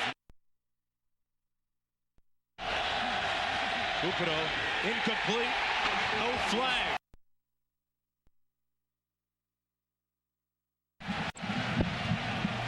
Excellent coverage by the linebacker, Scott McClinic, right there. Cupido Young guy, you got to give him credit, Mark. He's played well. You got to give this Minnesota football. Minnesota had the football and couldn't quite decide what to run that series before what they would give to have a timeout in that situation. Couldn't you just hand it off? Yards running, 160. Bringing home the little brown jug. And she gave 194 yards in the fourth quarter, Mark. Minnesota with 45. Really in some ways reminds you of last year when Michigan exploded on the Metrodome. And this will get Braylon Edwards a first-round draft pick right here. Anybody that can do that. Oh, but you like that, huh? You like that? I like that, Mark. I'm drafting that guy. Let's go downstairs to Holly. Hey, Chad, you have your guy. Presentation of ESPN. The final score,